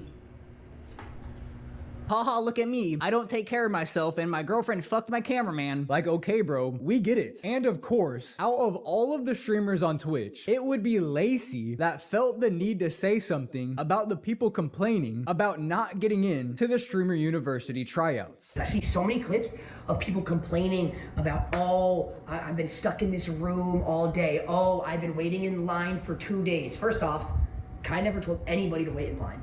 They waited in line by their own will. Of course, the person that literally rode in the side exit on a Segway is gonna have the audacity to talk about people waiting outside in line for their opportunity. Now, don't get it twisted. I think the people that were waiting outside are not very smart. They probably deserve to be made fun of, but out of anybody that probably shouldn't be making fun of them, it's you. I genuinely can't think of a worse person to have an opinion on this topic. But he would continue, and he would actually make a pretty good point. Second off, if all these streamers are in one place in a room, instead of complaining about waiting and being there, network, talk to other streamers, create content, prove that you can create content in that space. All these streamers that are now complaining about, oh, I didn't get in, I didn't get to do this, I just waited in this room for 6 hours, while they're sitting in rooms with other streamers. You just proved you can't create content in that environment. Literally, like, you just proved that. I think he's right here. I think a lot of people did prove that they don't belong as a streamer just by standing outside and not being able to make anything of it. But at the same time, we've already come to the conclusion that a large majority of the people that were here weren't streamers. Or if they were, they just started. They just canceled. Oh, yeah. That's what I'm saying, bro. Y'all lame ass niggas out there, bitch. Half of these niggas don't even make content. Why are you here? What you do? Well, I mean, I do a lot of shit, you know. I detail, but that's not it. You feel me? You detail cars? Yeah. What the fuck they gotta do with Streamer U? Trying to go to Streamer University. These niggas out there bitch dancing, doing all that goof ass shit, bro. They doing a whole music video out there bitch, son. What they doing, Jay? That's what I'm saying. What the fuck you do? What you do, bro? Shit, so I'm just down there trying to go up, son. When last time you dropped the video? That's what I'm saying. Niggas like this nigga out here for no reason. So if there was any actual streamers waiting in that line, who the fuck were they supposed to network with? Who were they supposed to make content with when they're surrounded by a bunch of fake content creators? The people waiting in that line weren't able to hit up Clicks and beg him to fly him out to Dallas, give him a place to stay and a streaming setup, and give him a career, because that is literally what happened to you. Lacey seems to have completely forgotten he did not get here by himself. He had help every step of the way, and if it wasn't for that help, he wouldn't be here right now. It's as simple as that. So out of anybody, Lacey really should be the last person to have an opinion on how a small streamer is supposed to grow in this landscape, because even himself wasn't able to do it. But what he said at the beginning of this clip is what really caught my attention, because he essentially confirmed there was no chance that anybody coming to the Streamer University tryouts was actually gonna get into Streamers University. Because all these streamers... What are you doing? Listen, no.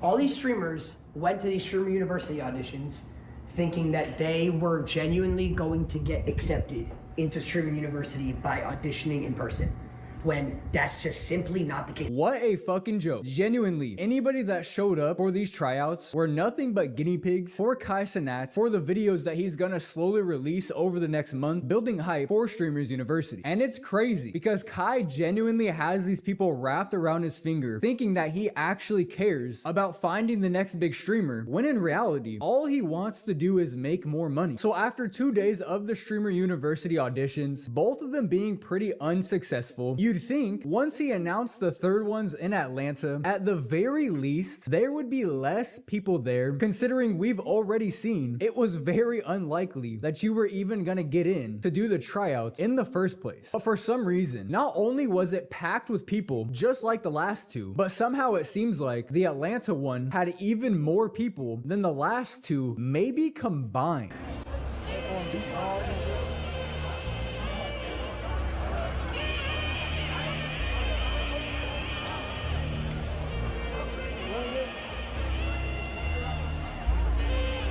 And unsurprisingly, this ended up being the rowdiest group of them all. There's a lot of clips that I saw on TikTok that I actually can't even show on YouTube, like people fighting. It was absolutely insane. And it was very obvious that the large majority of people that were there were not actually streamers, and most of them were just hoping for a viral clip when meeting Kai Cenat. Nigga can't even form no line, bro. 95% of y'all don't make no content, bro. What the fuck is you doing out here? What you do, bro? What you do? You don't make content? So what the fuck is you doing out here, bro? That nigga hitting the Quan. What the fuck is he doing? These nigga fellowshipping. It had actually gotten so bad that instead of Kai shutting it down this time, it was the Atlanta police themselves that decided they couldn't do it anymore. And when they did that, everybody started bum rushing the doors as if breaking into the building was somehow gonna get them into Streamers University.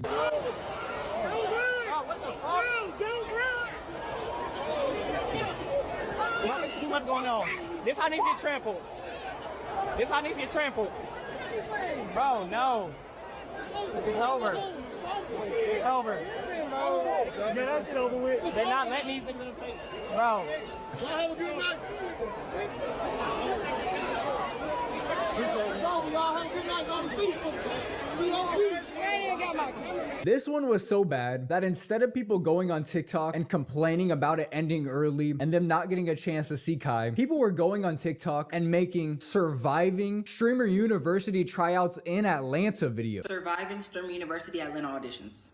Like, I cannot make this shit up. It was that bad. If you told me that fucking Michael Jackson was reincarnated and he was on the other side of those doors, I would believe you. That's how crazy these people were acting. And again, like I've been saying throughout the entirety of this video, most of them weren't even streamers. What were you gonna do when you actually got in front of Kai Cenat? I just can't believe how big streaming has gotten over the past couple of years. I remember being a kid and Twitch was not that big. Not that many people watched Twitch. A lot of people did YouTube and Twitch on the side, and Twitch was just their secondary thing. But it has gotten so big over the past couple of years that I genuinely don't know where we go from here. If you didn't already believe it, this situation right here I think is proof Twitch streamers are the new celebrities. It's gotten to the point where even celebrities want to be Twitch streamers. Lamar Jackson was at the Streamer University tryouts. I got Lamar. YOLO. Good. Word of my dad, I was seeing in the flesh. You're the one, like, I ain't like Madden. You are different, cause you know what I'm saying. Like, you are the one, boy. Like, nah, that. This nigga that be with me all the money, yo. Yo, when a nigga say, yo, throw the ball, never throw the ball. What? I saw a clip on Twitter of fucking Jaylen Brown applying for Streamers University. House, a job, god damn, nearest airport. All right, bro. Why do you need to know all this information? God, don't let me know you working for the feds now. If you working for the feds, bro, don't even have me, because that'll be some CIA type shit to have the cameras in there working for the feds. Don't be having the feds nearest airport, Boston, Logan. Jaylen Brown makes $60 million a year. Like, what are we actually doing right now? A little greedy if you ask me, but as for Streamer University, it is not the big break that I think a lot of people are making it out to be. It's cool entertainment. I'll certainly be talking about it over here on the channel, but it is not a make or break opportunity. Greedy if you ask me, but as for Streamer University, it is not the big break that I think a lot of people are making it out to be. It's cool entertainment. I'll certainly be talking about it over here on the channel, but it is not a make or break opportunity. Greedy if you ask me, but as for Streamer University, Peace to the saints. Today we have yet another South. Brother, this is actually fucking crazy. African here to argue against the idea of black people supporting black people and to lick the boots of the whites who have basically marginalized him, his grandmother, grandfather, great-grandmother, great-grandfather, and your recent ancestors. I want to yield the floor to the gentleman to introduce himself. Okay, so my name is Carl Drogo. It's my online name. So yeah, I don't use my real name. So you could just address me as Carl. So basically, Carl, as in C-A-R-L. No, K-H-A-L. I have no idea whether. Carl from the. Oh, got it. Okay. Yeah. Why don't you use your true name? That's actually fucking crazy. For various reasons. I do a lot for various reasons. Fear. The simple answer is fear. You don't use your name because of fear. if you understand yourself and you understand human nature, a lot of the things that drive your behavior, it's fear. You don't use your name because of fear. I use my true name because I'm fearless and I'm a man. Fair enough. Now, please tell the folks why you are here. Okay, I'm here because I've heard a lot of your statements about South Africans, and I disagree with almost all of them. With regards to us with regards to us not be us still being oppressed by the white South Africans, with regards to us hating other black people, none of that is true according to my understanding. So you misrepresented the first thing. I've never said that you're still oppressed by whites. You are oppressing yourselves. You're the majority. You could take over today, actually, right now. So you are a slave of your own making. That's number one. Then number two, there are many blacks that have come into that territory, which you now call South Africa, and you all view it as a zero-sum game. So you fight at the bottom of the triangle for the crumbs that have fallen off of the table of the white South Africans. And while they remain largely invisible because they're wealthy, you allow them to operate you as a puppeteer and make you fight against your own. And when I say your own, I mean other blacks. You're so foolish that you would call yourself South African and identify with the whites who oppressed you. Okay, so I want to ask you a question. How would before you ask a question, do you comprehend anything that I said? No, I hear what you're saying, and I disagree with all of it. But okay, very good. Yes. So I want to ask you, how would liberation look to you? Like, what would you have us do as Black South Africans for you to believe that we are in fact, not under the yoke of the white monopoly or white supremacists? I can tell that you're having trouble processing because I stated already that you are a slave of your own making. You see, so the problem is that you are not able to comprehend what I'm saying. And you're having trouble dealing with new ideas, which is often what I... It's not new, it's not new. I introduce new ideas. Nigerians have been saying that dumb nonsense for a while now. It's not new. If it's not new, why is it that you're making an old argument against an argument that I'm not even making? You're not even addressing what I said.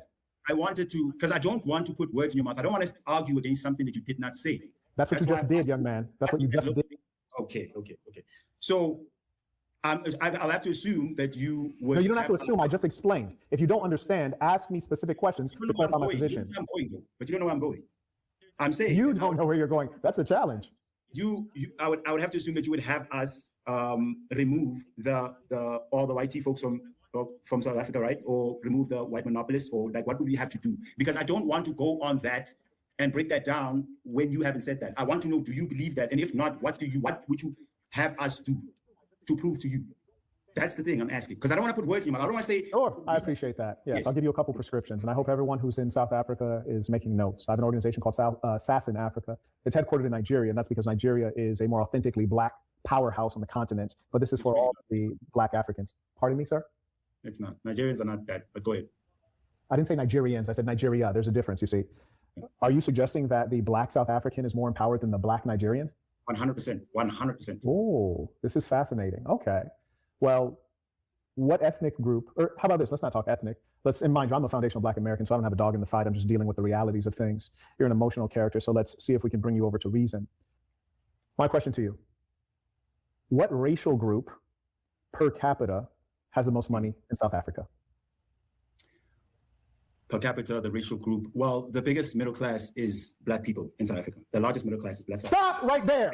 Just answer the question I'm asking you. Just answer the question I'm asking you. Just answer the question I'm asking you. I'm answering. I don't want to hear a lie. I don't want to hear a lie. The lies are long. Just answer the question I asked you. Cape Town. Did you see the poor white people in Cape Town begging for money? Young man, answer the question that I asked you. You're lying. You're lying. I only ask you questions I know the answer to. Answer what I asked you. Now, if we're talking, you're saying per capita. If we're talking about the upper class, you're talking about the rich, then yeah, it's obviously the white monopolists. If we're talking about middle class, do you know what per capita means? You don't even know what I'm asking you. There's no need to break it down. It's a simple question, you fool. I asked you which racial group is the most affluent per capita. You don't need an explanation. The simple answer is the whites. That's it. There's no explanation. It's the whites. If I ask you what is 1 + 1, the answer is 2. You don't need to say, well, you take the one, then you add it to the other one, and then, no, the answer is 2. But your limited intellect is revealed in your inability to be concise. There's nothing to explain. For money in Pretoria, white people begging me for money in Cape Town, white people begging me for money where that's irrelevant, young man. That's irrelevant, young man. The majority of white people are rich, which is not the case. We have another emotional African. We have yet another emotional African. The rich white people. We have an emotional, irrational African. Okay. Oh, you always reveal yourselves irrational and emotional, out of control. They hate the truth. Oh, the demons, they always hate the truth. You don't know what the truth is, bro. You don't know what the truth is. You come here and speak to Do me. you realize? You think you know the truth. You don't Do know the you truth. realize? Let me Calm break down, something down. calm down, Okay. man. Okay. Calm down, Okay. calm down. Do Yeah, you you call me realize? foolish and all sorts of things, but I need to calm down. It's fine. Go Calm ahead. down, calm Go ahead. down, calm down. Do you realize that you're outmatched? No, I'm not. You're outmatched. Actually. Let me break something down. Let me break something down to you. You already played. You haven't done anything. You're coming at me with Nigerian talk. Let me break something down to you. Let me break something down to you since you don't. Good. I wanted to ask you what we could have us do my. in order for us to have this revolution, Oh, or for us to goodness. take ownership or whatever. I wanted to ask, what would you have us do? Should we Oh, boy. confiscate all the white businesses? Do we chase them all out? Do we chase the farmers away? Do we go? Are to you Abiyan? comfortable? Are you Yeah, comfortable with the current state of affairs? I'm asking a question because I want to understand. address certain Yes, things that you yes, said. I And I don't want understand. to put words in your mouth. I understand, young man. I'm asking you, are you comfortable with the current state of affairs in South Africa with I'm regards not to the? comfortable, and that's why I am actively working Okay. to solve. What would you like? What? South Africans What? have been.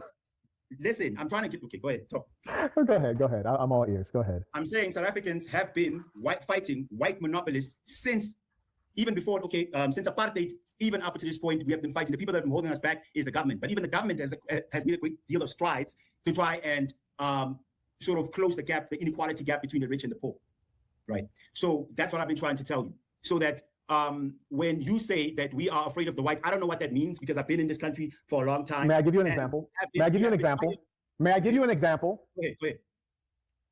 I was in Cape Town, and I've also been to Durban. I've also been to Joburg. I was in Cape Town, my most recent trip. I was with a gorgeous young lady, nice, beautiful, even black complexion. She was about 5'11", nice, tall, body extraordinary. This is one of the few blessings that the South Africans have, are gorgeous women. That's about it. So anyways, it's late at night, and we're in some well-to-do area in Cape Town, and I was hungry. I wanted to have something to eat. And we're walking through this area, and there was only one establishment that seemed to be open and going to where maybe their kitchen was open. And so I grab her hand and start walking there, and then she grabs my wrist, and she says, "Oh, well, hold on." I said, "What?" She said, "Well, hang on. There are only whites in there." I say, "What does that have to do with a cheeseburger? You heard me? I'm just trying to go have something to eat." She was like, "Yeah, I don't." She's like, "Do you think we should go in there? There's all whites." And I'm thinking, like, do I think? Like, do you think? Like, you live here? What do you mean? I was like, "Is there a problem? Are they gonna not serve us?" She's like, "Oh, well."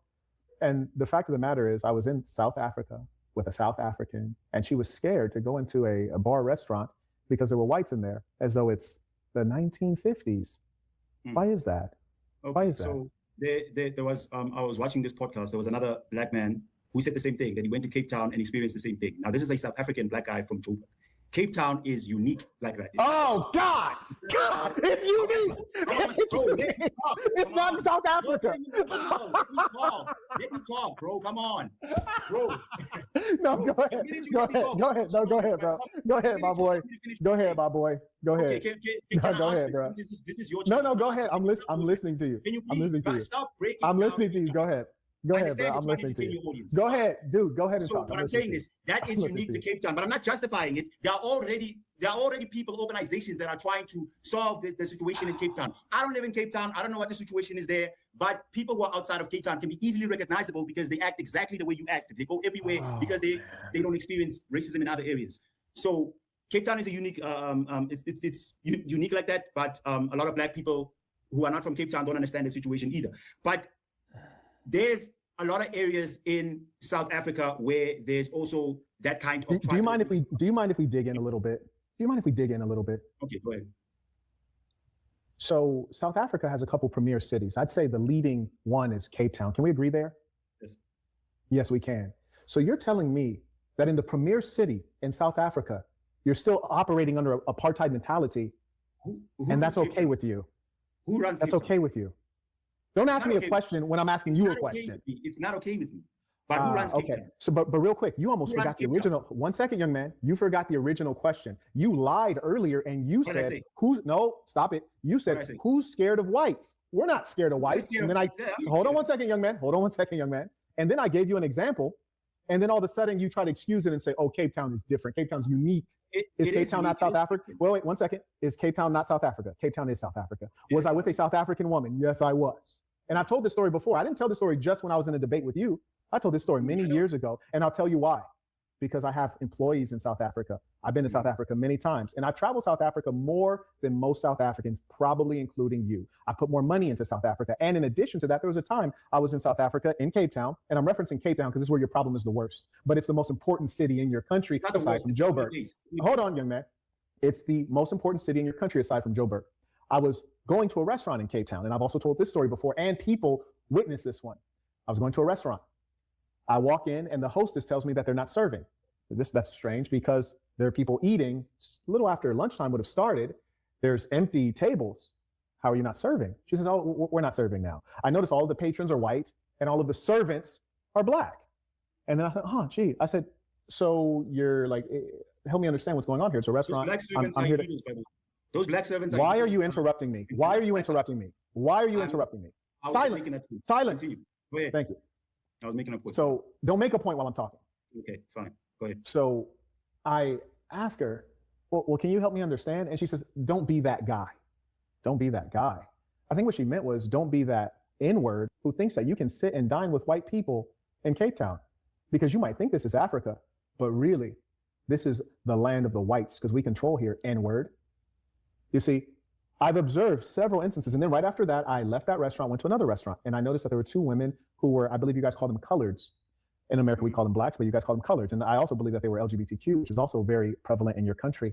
And so I asked them, I said, hey, I was just at a restaurant over there, and I wanted to be seated for lunch, and they told me that they weren't serving, but there were tons of people eating. And the two women, one of them says, well, welcome to Cape Town. I was like, tell me more. She's like, welcome to Cape Town. She was like, yeah, apartheid was a real thing, still going on here. I was like, okay. Cape Town, yes. So here's my point about people like you. The reason that the problem persists is because you're an apologist. You make an I'm not an excuse as apologist. though, I said Cape Town is unique. It's not the rest of the country. I don't know why blacks in Cape Town are not revolting against this. However, the are they South political Africans? party that runs Cape Town is a white political party, and they they South are trying to Africans? bring them down. The black South Africans and the coloreds Oh, are actually trying to bring them down. But I don't know. If I was in Cape Town, I'd be able to explain the situation better. Okay, But Cape so Town then, is unique. no, to so the rest real of the question that you The should rest be of the asking country does not yourself, operate that way. the thing you should be trying to figure out is instead of trying to debate well-to-do American businessmen who support blacks in South Africa, financially and intellectually, instead of trying to debate people like me, you should be on the ground trying to figure out how you let these devils get out of control in your country. Disrespect you. Don't interrupt me, young man. Don't interrupt me, young man. Don't interrupt me, young man. You should be trying to figure out how you allow these devils to disrespect you in the country of your forefathers on the land and soil where your blood goes back into the earth. That should be your focus, not trying to babble and get clout off of me. Okay, let Do me you ask go you a and debate those devils? Do you debate devils about this? Let me ask you, I've debated them many times. I'll send you links. I've debated them many times. Uh-huh. So let me ask you a question. So you argue that we are afraid of white people as black people in South Africa. I just proved it. What do you mean I argue? I just proved it. I'm pretty sure in America there are also areas where you guys also do the same thing, but it's fine. No, sir. Yes, No, sir. Texas is No, one of sir. them. Texas is one No, of them. sir. But That's let's move on incorrect. from that. Texas No, is you're one of lying. them. Yes, No, yes, you're it lying, is. sir. Have Don't white make up people in lies. your own Don't make communities up who are lies. run by Let Democrats me in your own let me tell you the difference Run between by black Americans. Democrats. You One don't have your own second. political party You're because making you're up things. scared to have You're your own making. political party in America. You're Just talk mentally about ill, my. You're mentally ill. You're mentally Yeah. ill. No, You you're see, mentally I'll help ill, you because out. I I'll just help got you. This is why you're so angry. I'll help you out for a Mm-hmm. moment. You see, we live in a republic. A republic is a majority rule system. The foundational Excuses, Black go ahead. American, Excuses, yeah. the foundational Black American is 10% of the population. As a 10% of the population, you really can't dominate a majority rule system. So to compare the foundational Black Then how did you American beat to Jim the Crow then? stop, may I How did you complete a beat slavery sentence? and Jim Crow? May Why I weren't you may I scared back complete then? Why are you may I scared now? complete a sentence? May I complete a Go ahead. sentence? May, Go ahead. thank you. Very wild, raw African you No, are. it's intelligent, Yes, actually. yes. I'm asking you Very, a very question. Go wild, ahead. raw, Go ahead. savage, very Go raw, ahead. Go ahead. savage. You're behaving like. Go ahead. So the question for you is not why is it that a minority, which is a weak position, why is a minority behaving like a minority? The question for you is why is the big, strong population of the blacks in South Africa who are A, they're on their own land. You're on your own land. And B, you have overwhelming numerical superiority, Town, which not means, South Africa. stop Cape it, young Town. man. You're Cape lying. You're Town, lying. specific. Stop talking. Cape Town. Calm down, savage. You have overwhelming numerical superiority in your country. So you have all of the powers that are needed to rearrange society immediately. So you'd be a fool to compare, I'm in the hells of North America held captive in a settler colonial state. You are on the land of your forefathers. I am a 10% minority. You are a 90% majority. So to compare the two only reveals how foolish you are and how much you're But we're scrounging to talking find an argument. numbers. You are the majority in your community, and the Democrats run your community. And No, you guys that's vote for actually them not instead of true. opening your own That's not party. true. Now, Give Black me one Panthers example. vote for their own Give me party. Why one can't you guys example. do that? No, 1 second. Give me one Why can't you example. guys do that? I don't understand. Give me one So you're example. scared now, but you weren't scared Give back me then. one Back then, example. you Just were one. the minority too. Calm down. Back then, Give me you one had example. political Give party, me one example. you had revolutionaries. Why are you Son, calm down. Calm So down. you're Give me making an one example example. that doesn't make any Calm sense. down. Just calm down. Just give me one example. Give me one specific example. Of what? You We're trying to make an argument about Democrats. Calm down, calm down. You just said what? You just said what? You just said what? Now be silent so I can tell you what. You said that the Democrats control Black Americans in Texas. And I'm saying, okay, give me an example, specifics. You're talking about things you don't know about. So I'm about to embarrass you because you're making up lies. So now give me a specific example. I will listen.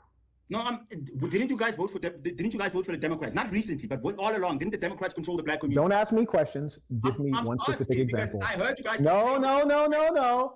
Give me one. You just made an argument. You just made an argument. Give me one specific. You made a example. terrible argument because. No.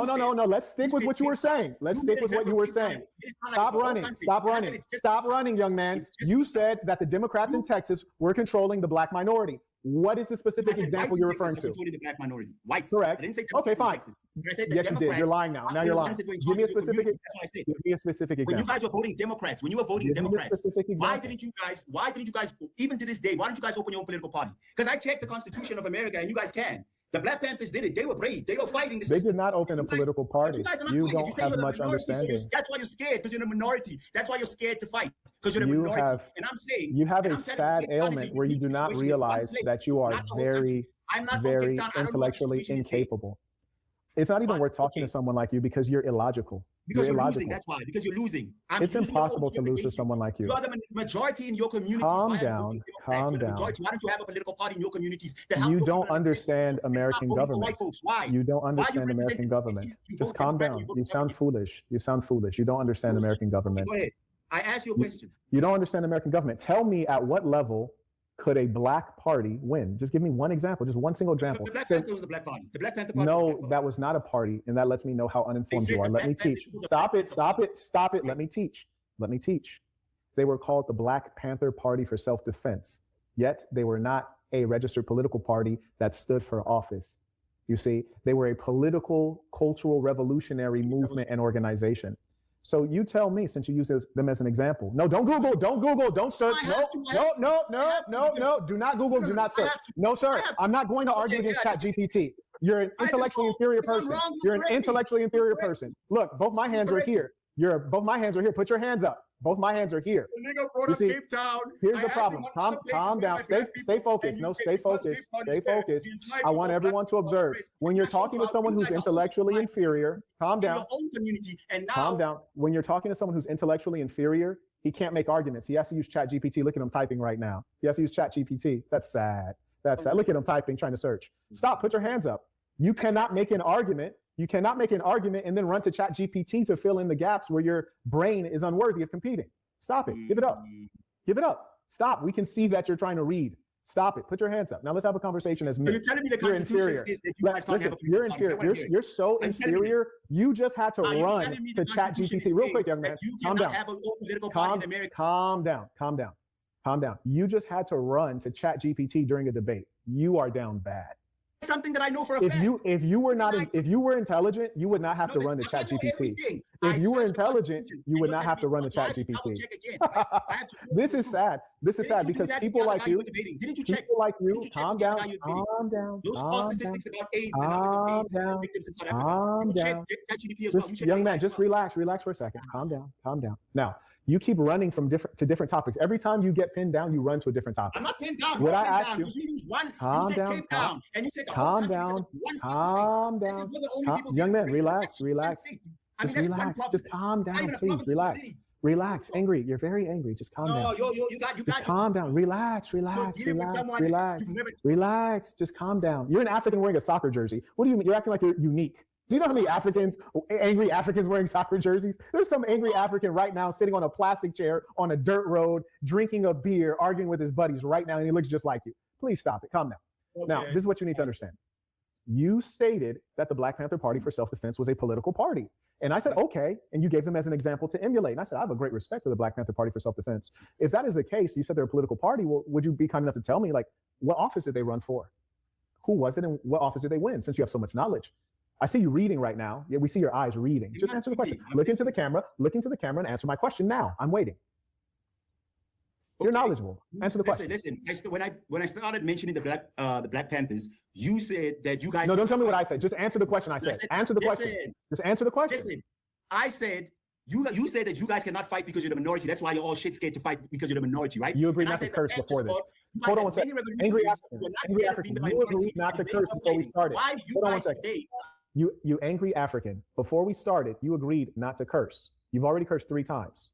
Okay? You agreed not to curse. My apologies. My apologies. Yeah. Okay, great. Sorry. Now, I asked you simply, what political office, since you're knowledgeable about the affairs of blacks in America, you mentioned the Black Panther Party. You said they were a real political party. I said, what office did they run for? Just tell me. Governorship, mayorship, city council, what was it? It's just one word answer will do fine.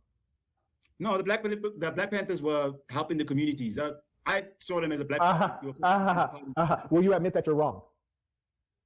Will you admit that you were wrong? The Because you reason I brought up the Googled and you listen, realized that you were wrong. So will you admit that you were wrong? Will you The admit reason that I you're wrong? brought up the Black Panthers, I the didn't reason why ask you brought up that. the Black Panthers, because I you didn't told me ask that you you guys that. are You guys notice a man has no integrity when he cannot admit that he was wrong. You see, I exposed him for being wrong, and now he wants to go on to something else. Instead of admitting, Marquette, I was guessing, I was uninformed, I was wrong. Then we can go on to something else. Will you admit that you were wrong when you lied and said that the Black Panther Party for Self-Defense was a political party, and you suggested that they were able to contend in the American government? Will you admit that you were No, wrong? I didn't lie. I assumed they were a political party because they call themselves the Black Panther Party. Did you assume? Okay, If you call so yourself a party in my country, I'm assuming. but we're not talking about your country, doofus. You're talking about the United States of America, and that's the difference between you and I. You're talking about America. You've never been to America. I'm talking about South Africa. I've traveled widely in South Africa. I've been there many times. I have paid people on payroll in South Africa. In fact, I was trying to buy some land in South Africa, but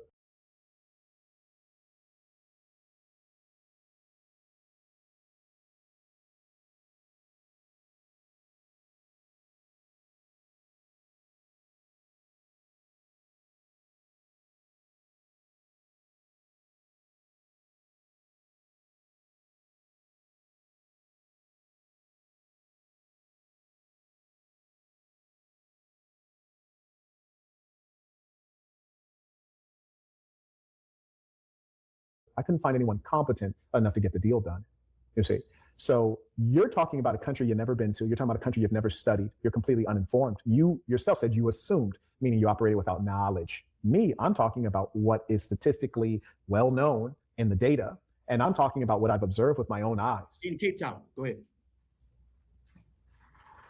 In Cape Town, yes, go ahead. So instead of admitting that you, the whole country is not dancing to the tune of white people. Cape Town is a Oh, unique, boy. is a unique.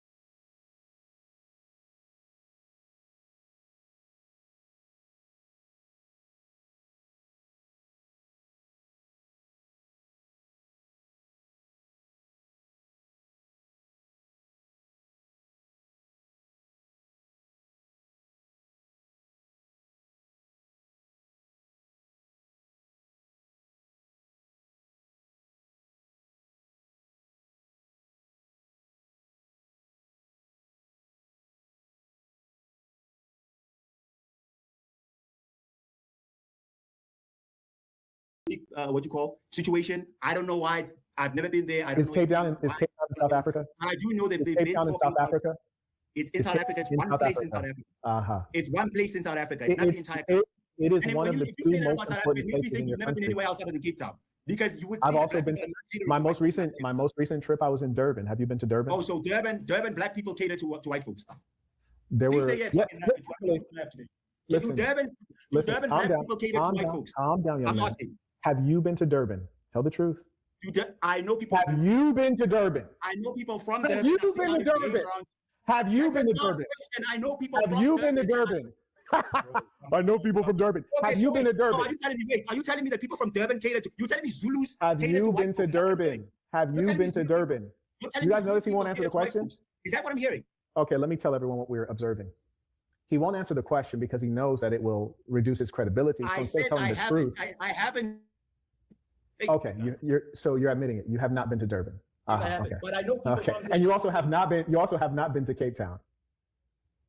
Yeah. I Okay. haven't. No, I know real people quick, from- have you been to Joburg? Have you been to every place in America? Hold on, calm down, Every calm single down. place.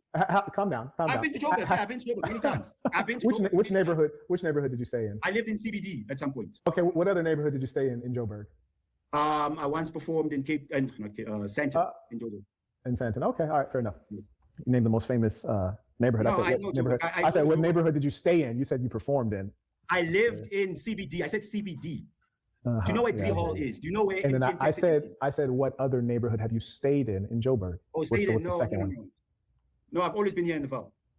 I only stayed in Joburg once when I went to CBD to live that side.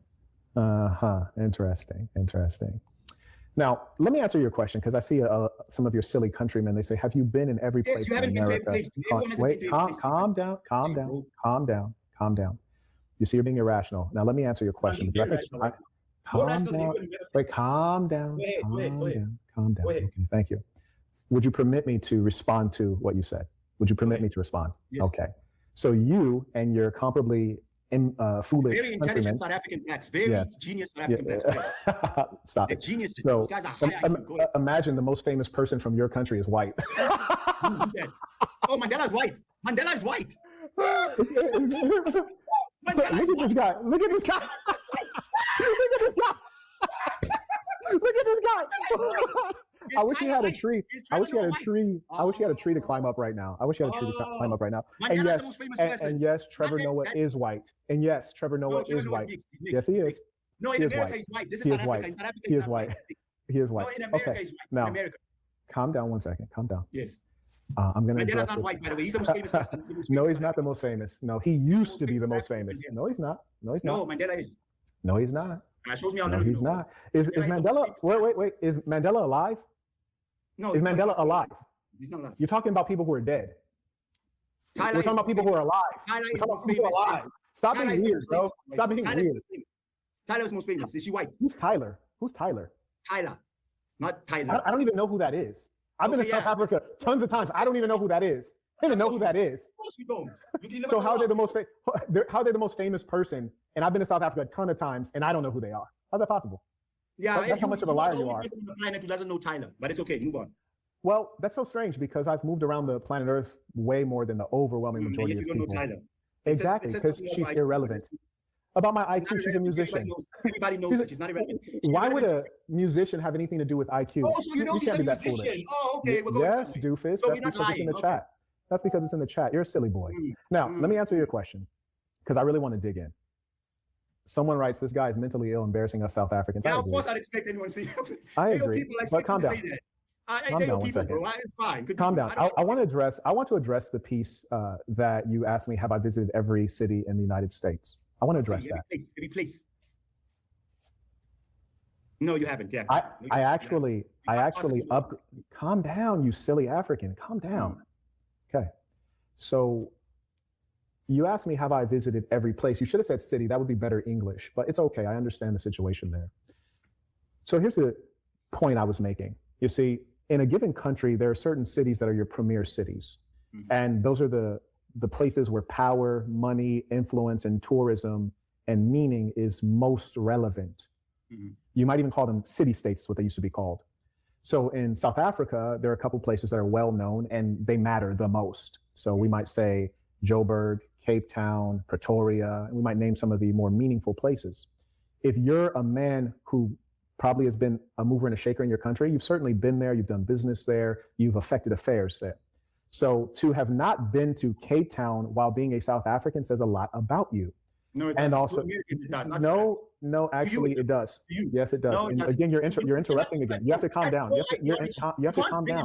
Dude, you have to calm down. You have to calm down. Why does he just flip out? Look at his face. He looks crazy. He's like squinting his eye. He looks insane. Look at this guy. He looks utterly insane. Look at this guy. It's like, you got to calm down, man. You got to calm down. Do you realize that you interrupted me? Do you realize that you interrupted me? Go ahead. I wanted to say that's your ideology, not mine. Calm down, calm down, calm down, calm down. Do you realize that you interrupted me? Go ahead. I didn't ask you that. I didn't ask you to say go ahead. I said, do you realize that you interrupted me? You interrupted me many times, but fine. Okay. I did not ask you that. I asked you, do you realize you interrupted me? Yes, yes. Would you apologize I for knew it's interrupting going to me? be a situation of you attacking me personally. Calm down. You just cursed for the fourth time. This guy has no self-control. Sorry. No self-control. Just look at this emotional, womanly, look at him. Will you apologize for interrupting me? Will you apologize for interrupting me? You've interrupted me many times, so no. I didn't ask you that. Okay, Yeah, so you're and I saying, said no. no, you will not apologize. Okay. But you've interrupted me many times. You're not a civilized person, I see. It's fine. I don't care. I wanted, listen, Exactly. I Now, wanted to do you address mind? Do you issues mind? about South Do you Africa. mind? Do you, You calm wanna down, attack calm me down, and make calm it down, like just South calm Africa is down for a me. moment. We're not Just talking calm about down me. for a moment. Just calm down Can we for a stick to moment. my country? Wait, just calm down for a moment. Calm down for a moment. Do you mind if I continue responding without you interrupting? Do you mind not attacking me personally? Do you mind that? Young Don't man, ask me no personal one, questions. young I man. didn't come here saying I'm the most awesome person on the planet. I'm here to talk about South Africa. And South Africa, Oh boy, oh boy, oh boy, stick to the country. oh Listen. boy. Do you know why you don't want to acknowledge yourself as a speaker? Are you aware as to why you don't want to acknowledge I yourself? didn't come here to talk about my personal life. I came here to talk about South I'm not Africa. asking about your personal You are life. attacking- I wasn't This guy's offended very because you attacked angry. me. I was offended because you This attacked guy is very angry. Anyways, I know there's a number of South Africans on the live chat. Is there anyone more civilized who would like to have a discussion? I'd be more than happy to talk to someone who's civilized. This one right here, we really need to. I understand why the Afrikaners behave the way they do because these types. Why are they we gotta running deal away with to these Donald Trump? types. Is that We have to deal with these types. Anyways, do we have a more civilized South African who would like to present some arguments? If you are a South African in the live chat, let me know. I'll drop the link for you to join on. But this one is too raw. okay, let's talk then. Okay, fine. I'll behave. I apologize for my. I don't believe that. I don't believe that you can behave civilized. I do not believe you can pretend to be civilized for the That's the remainder of the problem. duration. Now that you can't attack me personally, now you don't want to debate anymore because you can't attack me personally. I said stick to the country. Forget me. Stick to the country. That's When how you can interrupt, debate. Attack people personally. oh my, That's the this guy's problem. out. Do you realize that you're very, very emotional? Like You you're like a young attacked child. me. I said forget me. We're talking Calm about down. South Africa. Calm down. Calm down. Just Yeah, calm because down. you can't win Calm because down. you can't attack personally Oh, anymore. this That's guy's why very angry. This guy's very angry. This guy's very angry. Look at him. Look at him. He looks insane. Look at this guy. It's like, oh my. Oh my. Let's talk about the Very, country. very insane. Let's talk about the country. Very insane, this one. Very angry. Just angry. Oh my. So emotional. It's no control. Wow. Look at this. And these are the ones I think that they're in a position to represent anything. Oh, it's a pity. Oh, so very angry, this one. Yeah, you lost, bro. You lost. You lost because you can't attack So very personally. angry. Hey, do you have a friend that you think would do a better job than you? Do you have a friend that you can bring on? Listen, I don't want to talk with you because you cursed 4 times. Bring my friend so you can attack. Listen, you cursed 4 times, 4 separate times. I told you before we started, you cannot curse. You agreed. You've cursed 4 times. That's a lot of mistakes But you accumulated. attack me personally. You're talking about me. It does not matter what you're saying. You violated the rules before we started.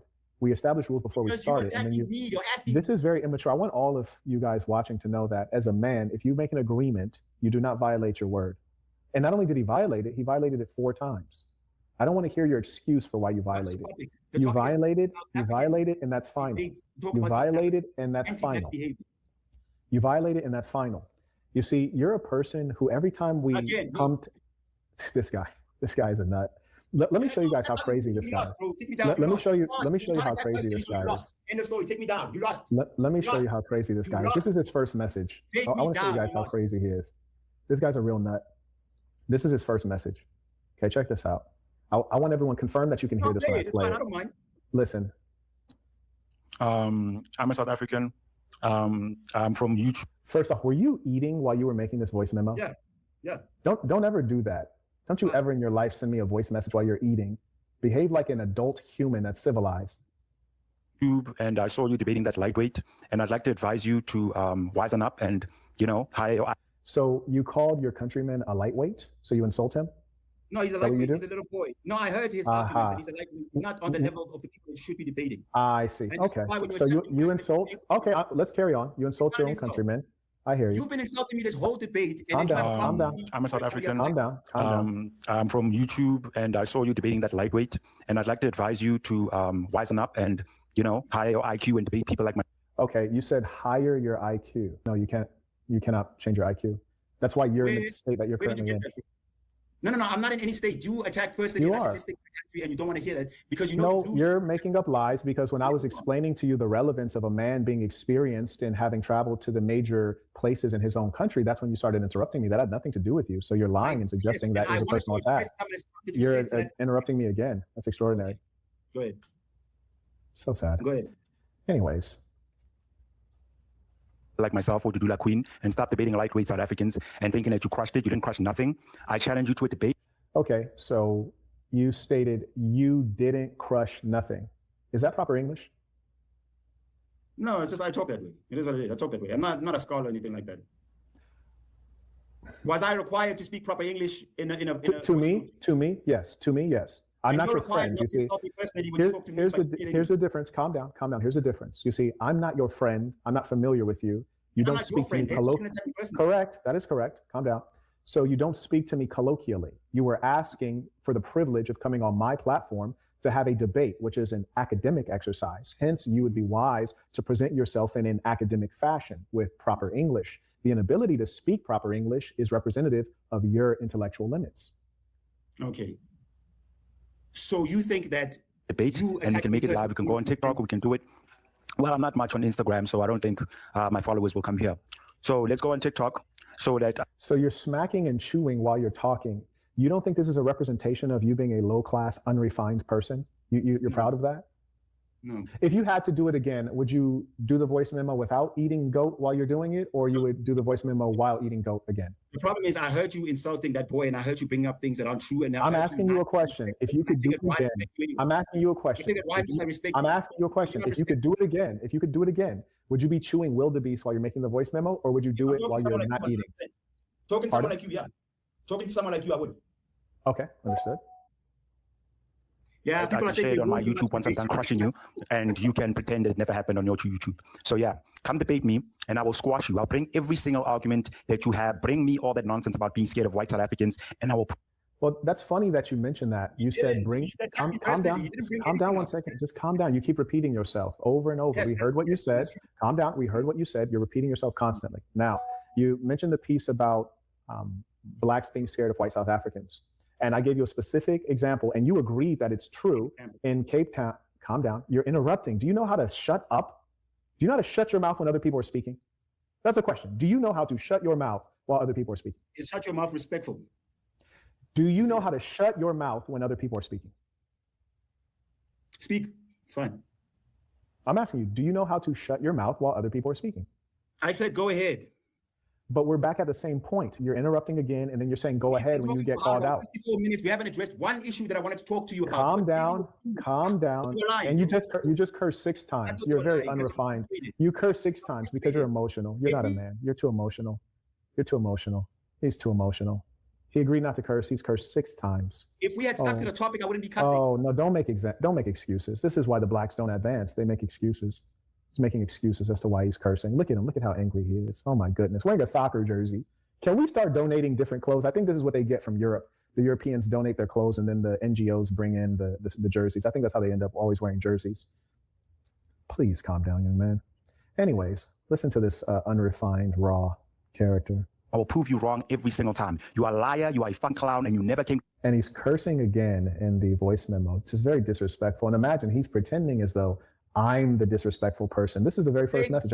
I never heard of this guy ever in my life. First message he sends, he's cursing at me, a stranger. I came to South Africa not once, because if you did, you wouldn't be talking that. So he said, I've never come to South Africa, not once. Now, there's a huge difference between me not having ever, not only have I come to South Africa, I've been to more South Africa than you. And I've put more money into South Africa than you. And I've done more for your country than you have. You really should thank me. You should really be thanking me, actually, instead of behaving like this. That nonsense. And you are not FBA. You are low-key a Nigerian. You are. Now, that was also crazy. Just imagine, not only has he not met me, he's never even been to my country. He tells me that I'm a Nigerian. No disrespect to the Nigerians. Oh, stop it.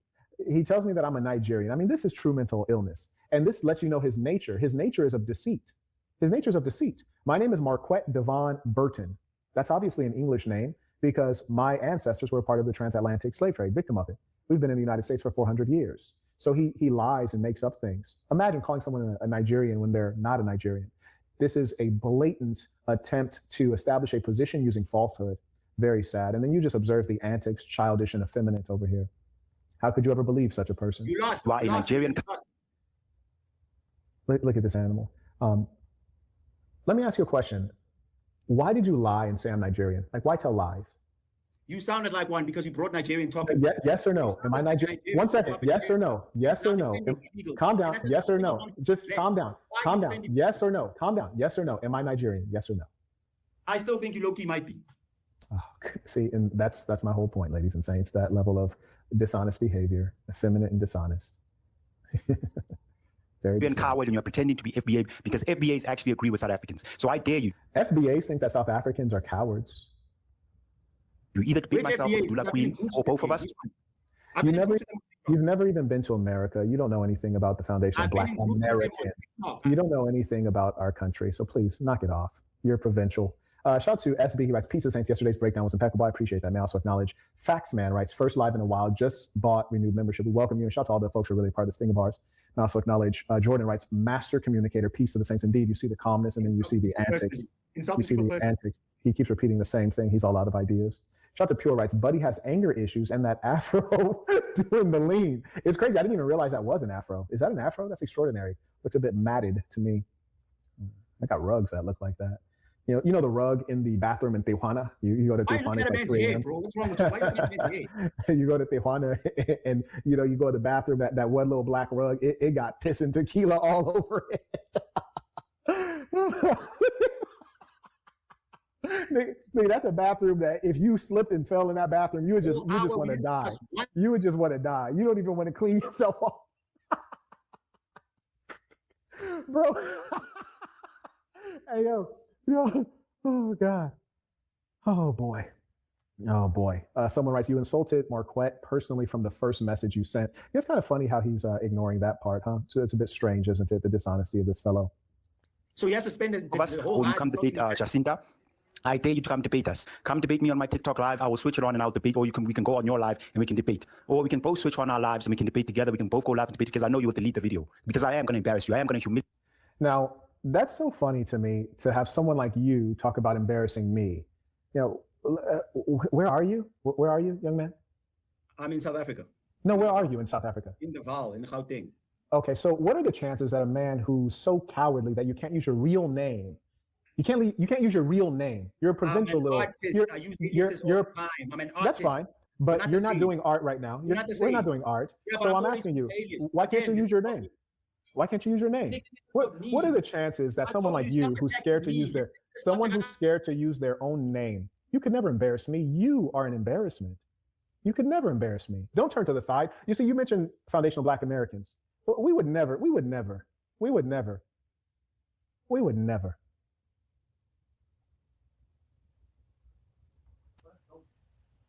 Let your friend get on. Is that your friend? And then let them talk because you don't have enough self-control. You curse 6 times. You curse 6 times. I won't permit you the privilege. No, I'll give your friend a chance to have the conversation, but you are too out of control. You curse 6 times. You disrespected my platform. No, let your friend conduct the conversation. You have no control. You're not a man. I can never respect you. Let your friend come on and we can have a civil conversation. Would your friend like to come on and have a civil conversation? No, I'm not going to bring my friends this week and insult them personally. No, sir. No, you just want the attention and the clout. That's what it is. You want the attention and the clout. You keep interrupting and you keep cursing. You do not know how to have a civilized discussion. It's simple. Can I say something real quick? No, sir. You can let your friend come on. I'll debate your friend. I said. I'll debate your friend. Yes. South Africans in the chat, step up. Any of you can call in. We'll have a respectful conversation. But this fellow has cursed 6 times and he's being disrespectful. Yeah, watch out. He keeps on interrupting and we won't allow it. Bro, you lost. Take me down. And here's the psychology. Look at this. You can observe just look at him. Look at this. I Truly don't emotional. care what you think about me. Protect me. So very emotional. My goodness. I'm prepared to defend my. So very emotional. Very, very emotional. Very emotional. You can never have a conversation with them. You lost. You can never have a conversation because these ones, they're so emotional. Every time you start using logic, they interrupt. I already gave them 2 times. I already gave them 2 chances. Every time you use logic, they interrupt. To answer personal questions. They cannot stay calm. It's impossible. Do you guys want to do a test? Let's do a test. Okay. I just want to prove to everyone that you are a raw, uncivilized type of character. So we're going to give you a chance just for the purpose of exposing you. We're going to give you a chance to behave as a man. Okay. Yes, as a civilized man. And I'm just going to remind the audience what we're looking for. As a civilized man, we're looking for if someone asks you a straight question, you give a straight answer. As a civilized man, you do not interrupt anyone while they're speaking. You wait until they yield the floor. And it's funny, you insulted the other South African. He was much better at that. And the third piece is that you learn how to control yourself and your facial expressions. You don't display all these antics and all of this silliness. So everyone pay attention to those things. I'm just going to engage the debate solely for the purpose of exposing that he cannot operate as a civilized man. Answer straight questions, stop interrupting, and stop making all the faces and antics. Okay, so everyone keep an eye out for that. Now, we're going to now start the conversation. You mentioned that blacks have no fear in South Africa of whites. I identified examples in Cape Town, and instead of conceding the point, which is to say, Marquette, you're right, that's true, I've even heard of that as a black South African, you instead said, well, that's Cape Town, as though Cape Town is in fact not in South Africa. It is South Africa, and in fact, it's one of the most important places in South Africa. I yield the floor. Yes, the reason why I said that is because I told you I never been to Cape Town, so I don't know why the situation is the way it is. But that is me conceding, saying that, yeah, they probably deal with that. But I can't talk about something. I've never been there. I've never been to Cape Town. But people of Cape Town have told me they are actively trying to bring down the Democratic Alliance. So yeah, that's them. But I'm saying that's not how the rest of the country works. You can't judge one place. You can't judge the whole country based on one place. That's what I said. And I wanted to address other issues with regards to the country. Yes, we will go on to other issues. Now, you've responded to what I said. So before we go on, I have another point. Can you forget about me? But before we go on to another point, and no one mentioned you. You have to pay attention. No one mentioned you just now. Pay attention. No one mentioned you, young man. Pay attention to the conversation. Pay attention to the conversation. Before you go on to something else, do you concede that you lost that argumentative point because you stated that blacks in South Africa are not scared of whites? I provided you the argument and the evidence, and you conceded that what I said was factual. Do you admit that you lost that argumentative point? With regards to Cape Town, I said it was Cape Town. You said blacks in South Africa, and I said no, not in South Africa, only in Cape Town. Is Cape Town in South Africa? One place in South Africa. That was my point. Not that it's not South African, bro. Come on, don't do this. Don't do this. I want to bring up points. I want us to talk about South Africa. I want to prove to you that South Africans are not scared. I wanted to address the stuff that you said about my country, and that's me. Do you mind if we take a point? Do you mind if we take a quick poll? Okay, I'm going to put the comments on the screen. You guys just heard the first argumentative point. It was very clear, both of our perspectives, based on what was stated. If you believe he did the manly thing and rightly conceded, put a 1 in the chat. If you believe he did the dishonest thing and will not concede, put a 2 in the chat. 1 in the chat, he did the right thing, he conceded. 2, wait, are you interrupting again? Are you interrupting? Are you interrupting again? Are you interrupting again? Now you seem.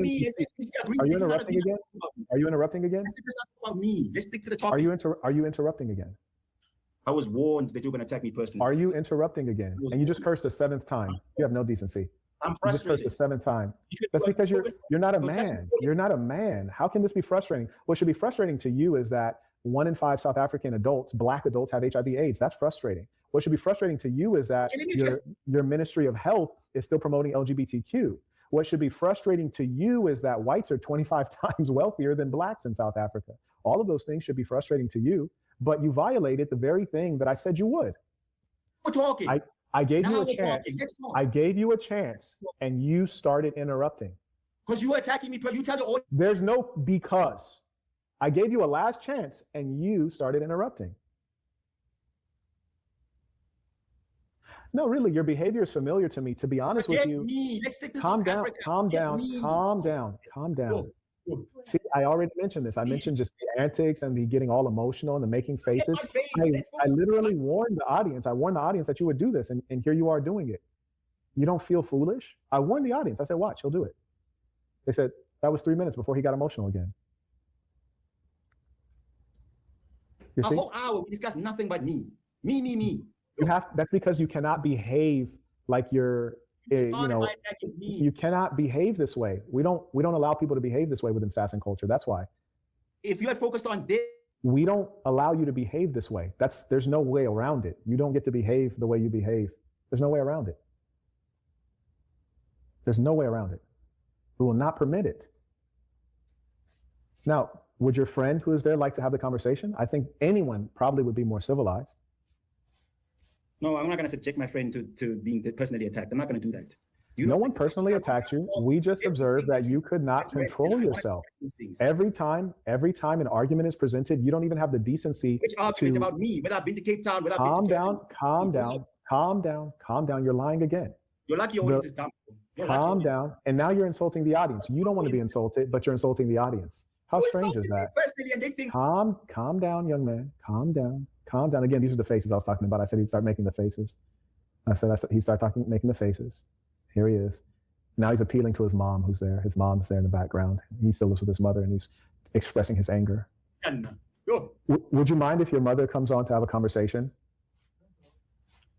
Yeah, bring your mother on. I'll have a respectful conversation. I want to talk about South Africa. I want to address some of the stuff that Yes, but we cannot have a conversation with someone like you. We cannot talk with someone like you because you get out of control. Take me down and bring on someone who let you attack them personally. Okay. Bye-bye. Humiliate you. I'm not going to insult you. No ad hominem attacks. I know I'm being arrogant right now because I'm angry. I saw your video and you were. Now, that's extraordinary. You see, he even admits that he's angry. Imagine being angry, sending a voice memo to a stranger. That's bizarre. There's something to consider there. Then the second piece is, how can you be, it's not your country, it's the country of the whites. Mind your manners. No. The whites run that country. Don't be a fool. You're sitting there in a cardboard box in a secondhand soccer jersey claiming it's your country. Please stop it. Now, what I was stating is he also further notes that he is arrogant. When you're in a situation such as this and you've never seen a barber, you should never be arrogant. It just doesn't make any sense. Don't be arrogant. Be humble. It suits you better. And you were disrespecting a fucking child instead of. Oh, wow. And then he's cursing and lying again. You see, a child is someone who is below the age of 18. So you're lying factually. And then you're cursing yet again. And this is very common for you because you have no self-control. Yes? And someone's asking, why can't he check Google? That person, I invite you to come on. And there's no need to check Google. If you're an intelligent person, let's have the discussion. We don't need to discuss, have a human versus chat GPT. This is supposed to be for knowledgeable men. You're not worthy of even having a conversation with me. You're unworthy. You need chat GPT. You really need to go to school. Debating someone your own size, debating someone who can take you on intellectually. I will obliterate you, my guy, and I will not use one single disrespect unless you disrespect me first. You diss my country, I diss your community. You diss my people, I diss your people. You show respect, I will show respect. So we will do this thing if you want to. Well, you know, the important thing to understand is that you've not been disrespected. You have just behaved in an animalistic way, which is why you're being treated this way. No, you have to. You're still interrupting, and more importantly, you need to understand that you and I, we're not peers. We're not peers. So essentially, anything I do to you, you just have to accept it. You know, one thing I do like about your country is, you know, the amount of money that I spend, you know, buying suits. If I were to just, you know, toss that out in Johannesburg, I can make you disappear. You know, call me David Blaine. I could do magic. So you be careful. You be careful. You be careful. You see, your country, a lot of magic can be done with the price of a fine pair of loafers, you see. So mind your manners. If you want to debate an actual South African that knows what he's talking about, all right? I want you to bring every single argument. I will take you on, my guy. I will expose you for the fraud you are without mentioning your name or mentioning your actual fraudulence, all right? That's fascinating.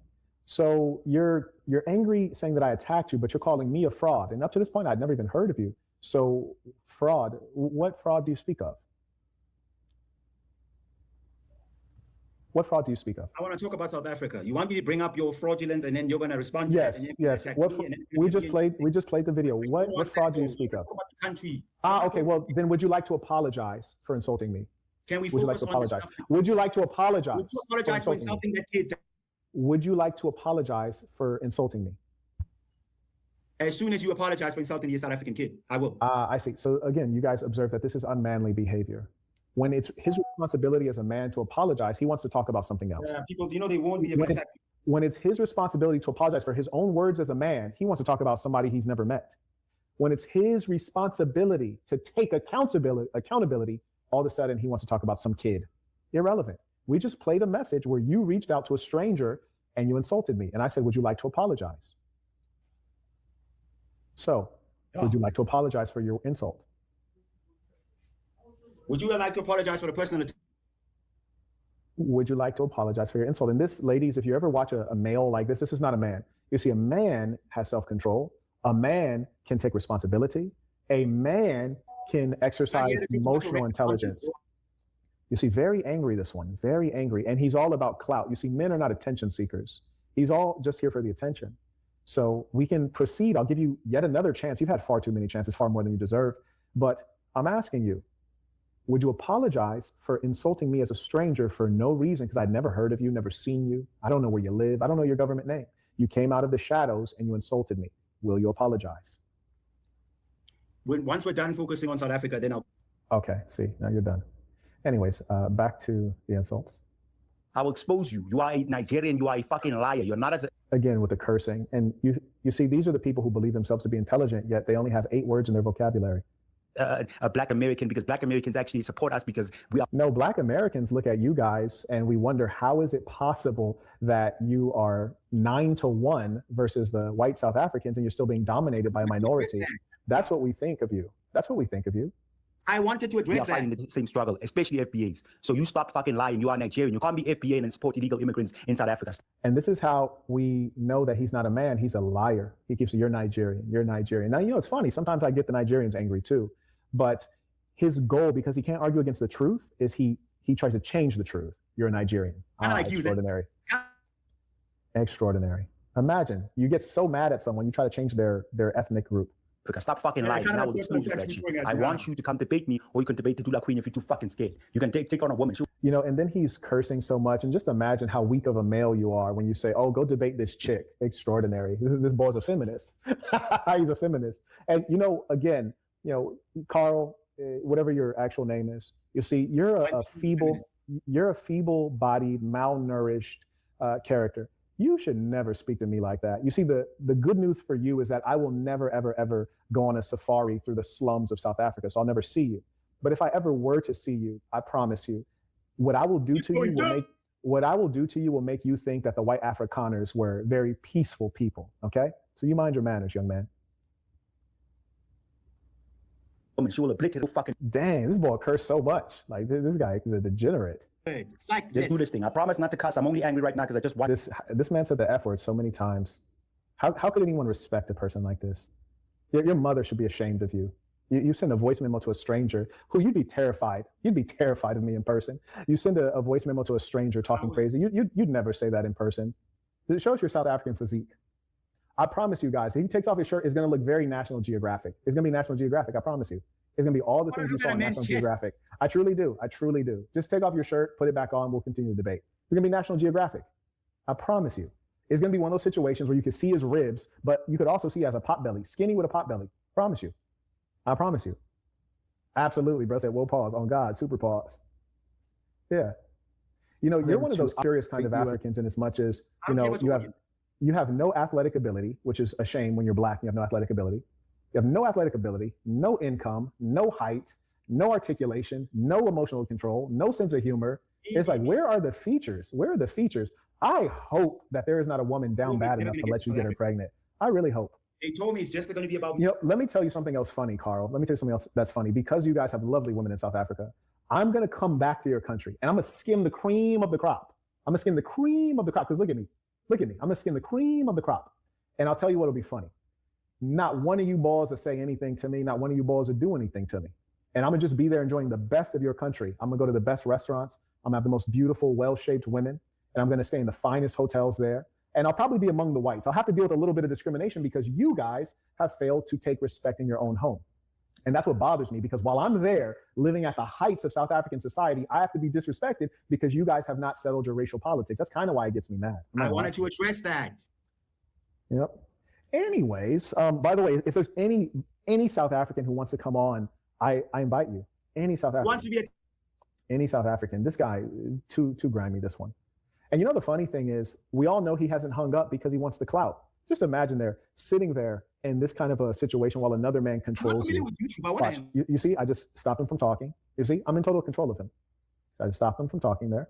See, I can make him smaller, make him smaller, stop him from talking. You see, I'm in total control of him, and he submits himself to this. This is because he wants clout. And so if you want to understand human nature and human psychology, oh, and he has a white man's picture for his profile. See, South African mentality. Yes, a white man's picture, extraordinary. Be silent, be silent. You've been silenced. You see? I told you I'm an artist, you idiot. You've been silenced. You've been silenced, and you've been reduced in size. I'm a filmmaker. You've been silenced again. You see? I resize you. I reduce you in size. I let you talk. Is that your mom? Is that your aunt? That sounds like grandma. That sounds like grandma. Let me talk to Nana. Let me talk to Nana. Oh, he just muted himself because his grandma's talking. He muted himself that time. Yeah, dude, it's personal. Like, what is wrong with you? Now you want to attack my grandma too? What's wrong with you? No, I don't want to attack your grandma. I don't want to attack your grandma. I don't want to attack your grandma. But has it ever occurred to you? Has it ever occurred to you that maybe if you guys would take some of that wealth from the whites, you wouldn't have to live in a small, minuscule home with your grandma and your mom? I'm just asking. No, it's not a small home. I'm just asking you. Yes, it is. This house is huge. No, this is not oh a my small goodness, it's huge. It's huge. Big, yeah. It's huge. Oh my, you said huge. Okay. Do you have PayPal? Let me go outside and show you. I mean, it's night right now. Do you have PayPal? Do you have PayPal? No, I don't use it. You don't have PayPal. Okay, because I want to send you some money. Because I figure if you're telling the truth, I would like to send you some money because I like to bet. I wanted to make a bet with you. So you say your house is huge. Yeah, I would love to see it. I'd love to see a huge South African house. This is pretty cool, guys. Check this out. This person says, "Can I debate you?" Yeah, absolutely, absolutely. You can debate me because this guy is a bit out of control. This guy's about to show us a South African house. This is really cool. Because when I go to South Africa, I only get to go to the nice parts. So this is new. It's night. It's night. You're not gonna see it. Wait, you just said that you were going to show us the house. Did you lie to us? Did you lie to all of us? No, the thing is, it's night. I'm not sure how much of it you're gonna see. But you just said you volunteered to go out and show us. Yeah, but it's night. Did you just finesse us? You just finessed us? Can So you you just see? finessed us. Okay. That's a big house. There we go. You just finessed us. We can't see much. You said huge. Okay, I don't consider that yeah, but huge. if this was during the day, I'll be able to show you everything, including the garden and everything. This is a big house. Yeah, I don't know. You said a huge house. You said a huge. Yeah. is the word you used. Well, it's huge Okay. compared to some of the other. Okay. So people are saying the inside then, since we can't see. They said, why don't you have street lights? Somebody said it's an outhouse. That's fine. I don't think it's an outhouse, folks. That's not quite right. So yeah, no, that's pretty cool because we've never seen a South African house, like an everyday person's house. During the day, I showed it once on my TikTok when we had illegal immigrants and we had Black Americans and Yes. we had South Africans. Okay. So do you want to show us the inside? Like, here's why I find it challenging to believe you. This is why I find it challenging to believe you. You're saying that your house is huge. My house is not huge. My house is definitely not huge. But I have enough. I have enough. No. One second. Well, you said huge, but the thing is, my house is not huge, and my flat here. I'm not at my primary home. I'm at a flat. But you said huge though. Okay, yeah, but dude, that's how I talk. The only reason that I find it strange is because if it's huge, why can I still hear the voice of a child, the voice of your grandmother, and the voice of your mother? Yeah, like I Your said, house it's is huge. big. It's big compared to other houses and stuff. It's big. It's a big house. I showed Compared to other houses in the slums. No, not in the slums, like in this area. But yeah, It seems like you're in the slums. Is what I'm saying. no, I'm not in the slums. No, because if you define your house as big, but I can hear the voices of 3 other people, then that's not big. Okay, yeah, but like I'm in the townships, so this is a big Yes, house. you're right. And here's the thing, though. In your township, it's all Black people, right? Yeah.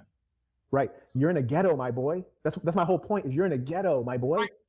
There are ghettos that are more developed. Do you understand that? We call them technically ghettos because they started off as ghettos. And they're still ghettos. But that's my point. They're still ghettos. Like no. Here's the thing. You're in a ghetto, but you're in denial. You're in a ghetto, but you're in No, denial. it's a ghetto, but it's more You're in a developed than ghetto. other ghettos. That's what I'm trying to say. Dude, I never said I was rich. I want to talk. This is the problem. You're focusing on me. Oh, I never my said I was goodness. rich. I'm talking about South Africa. I wanted us to talk about South Africa, and you're making it about me. But every time we start having the conversation about South Africa, you do 3 things consistently. You interrupt. I mean, it becomes about me. No, sir. It was not about you, and you had interrupted.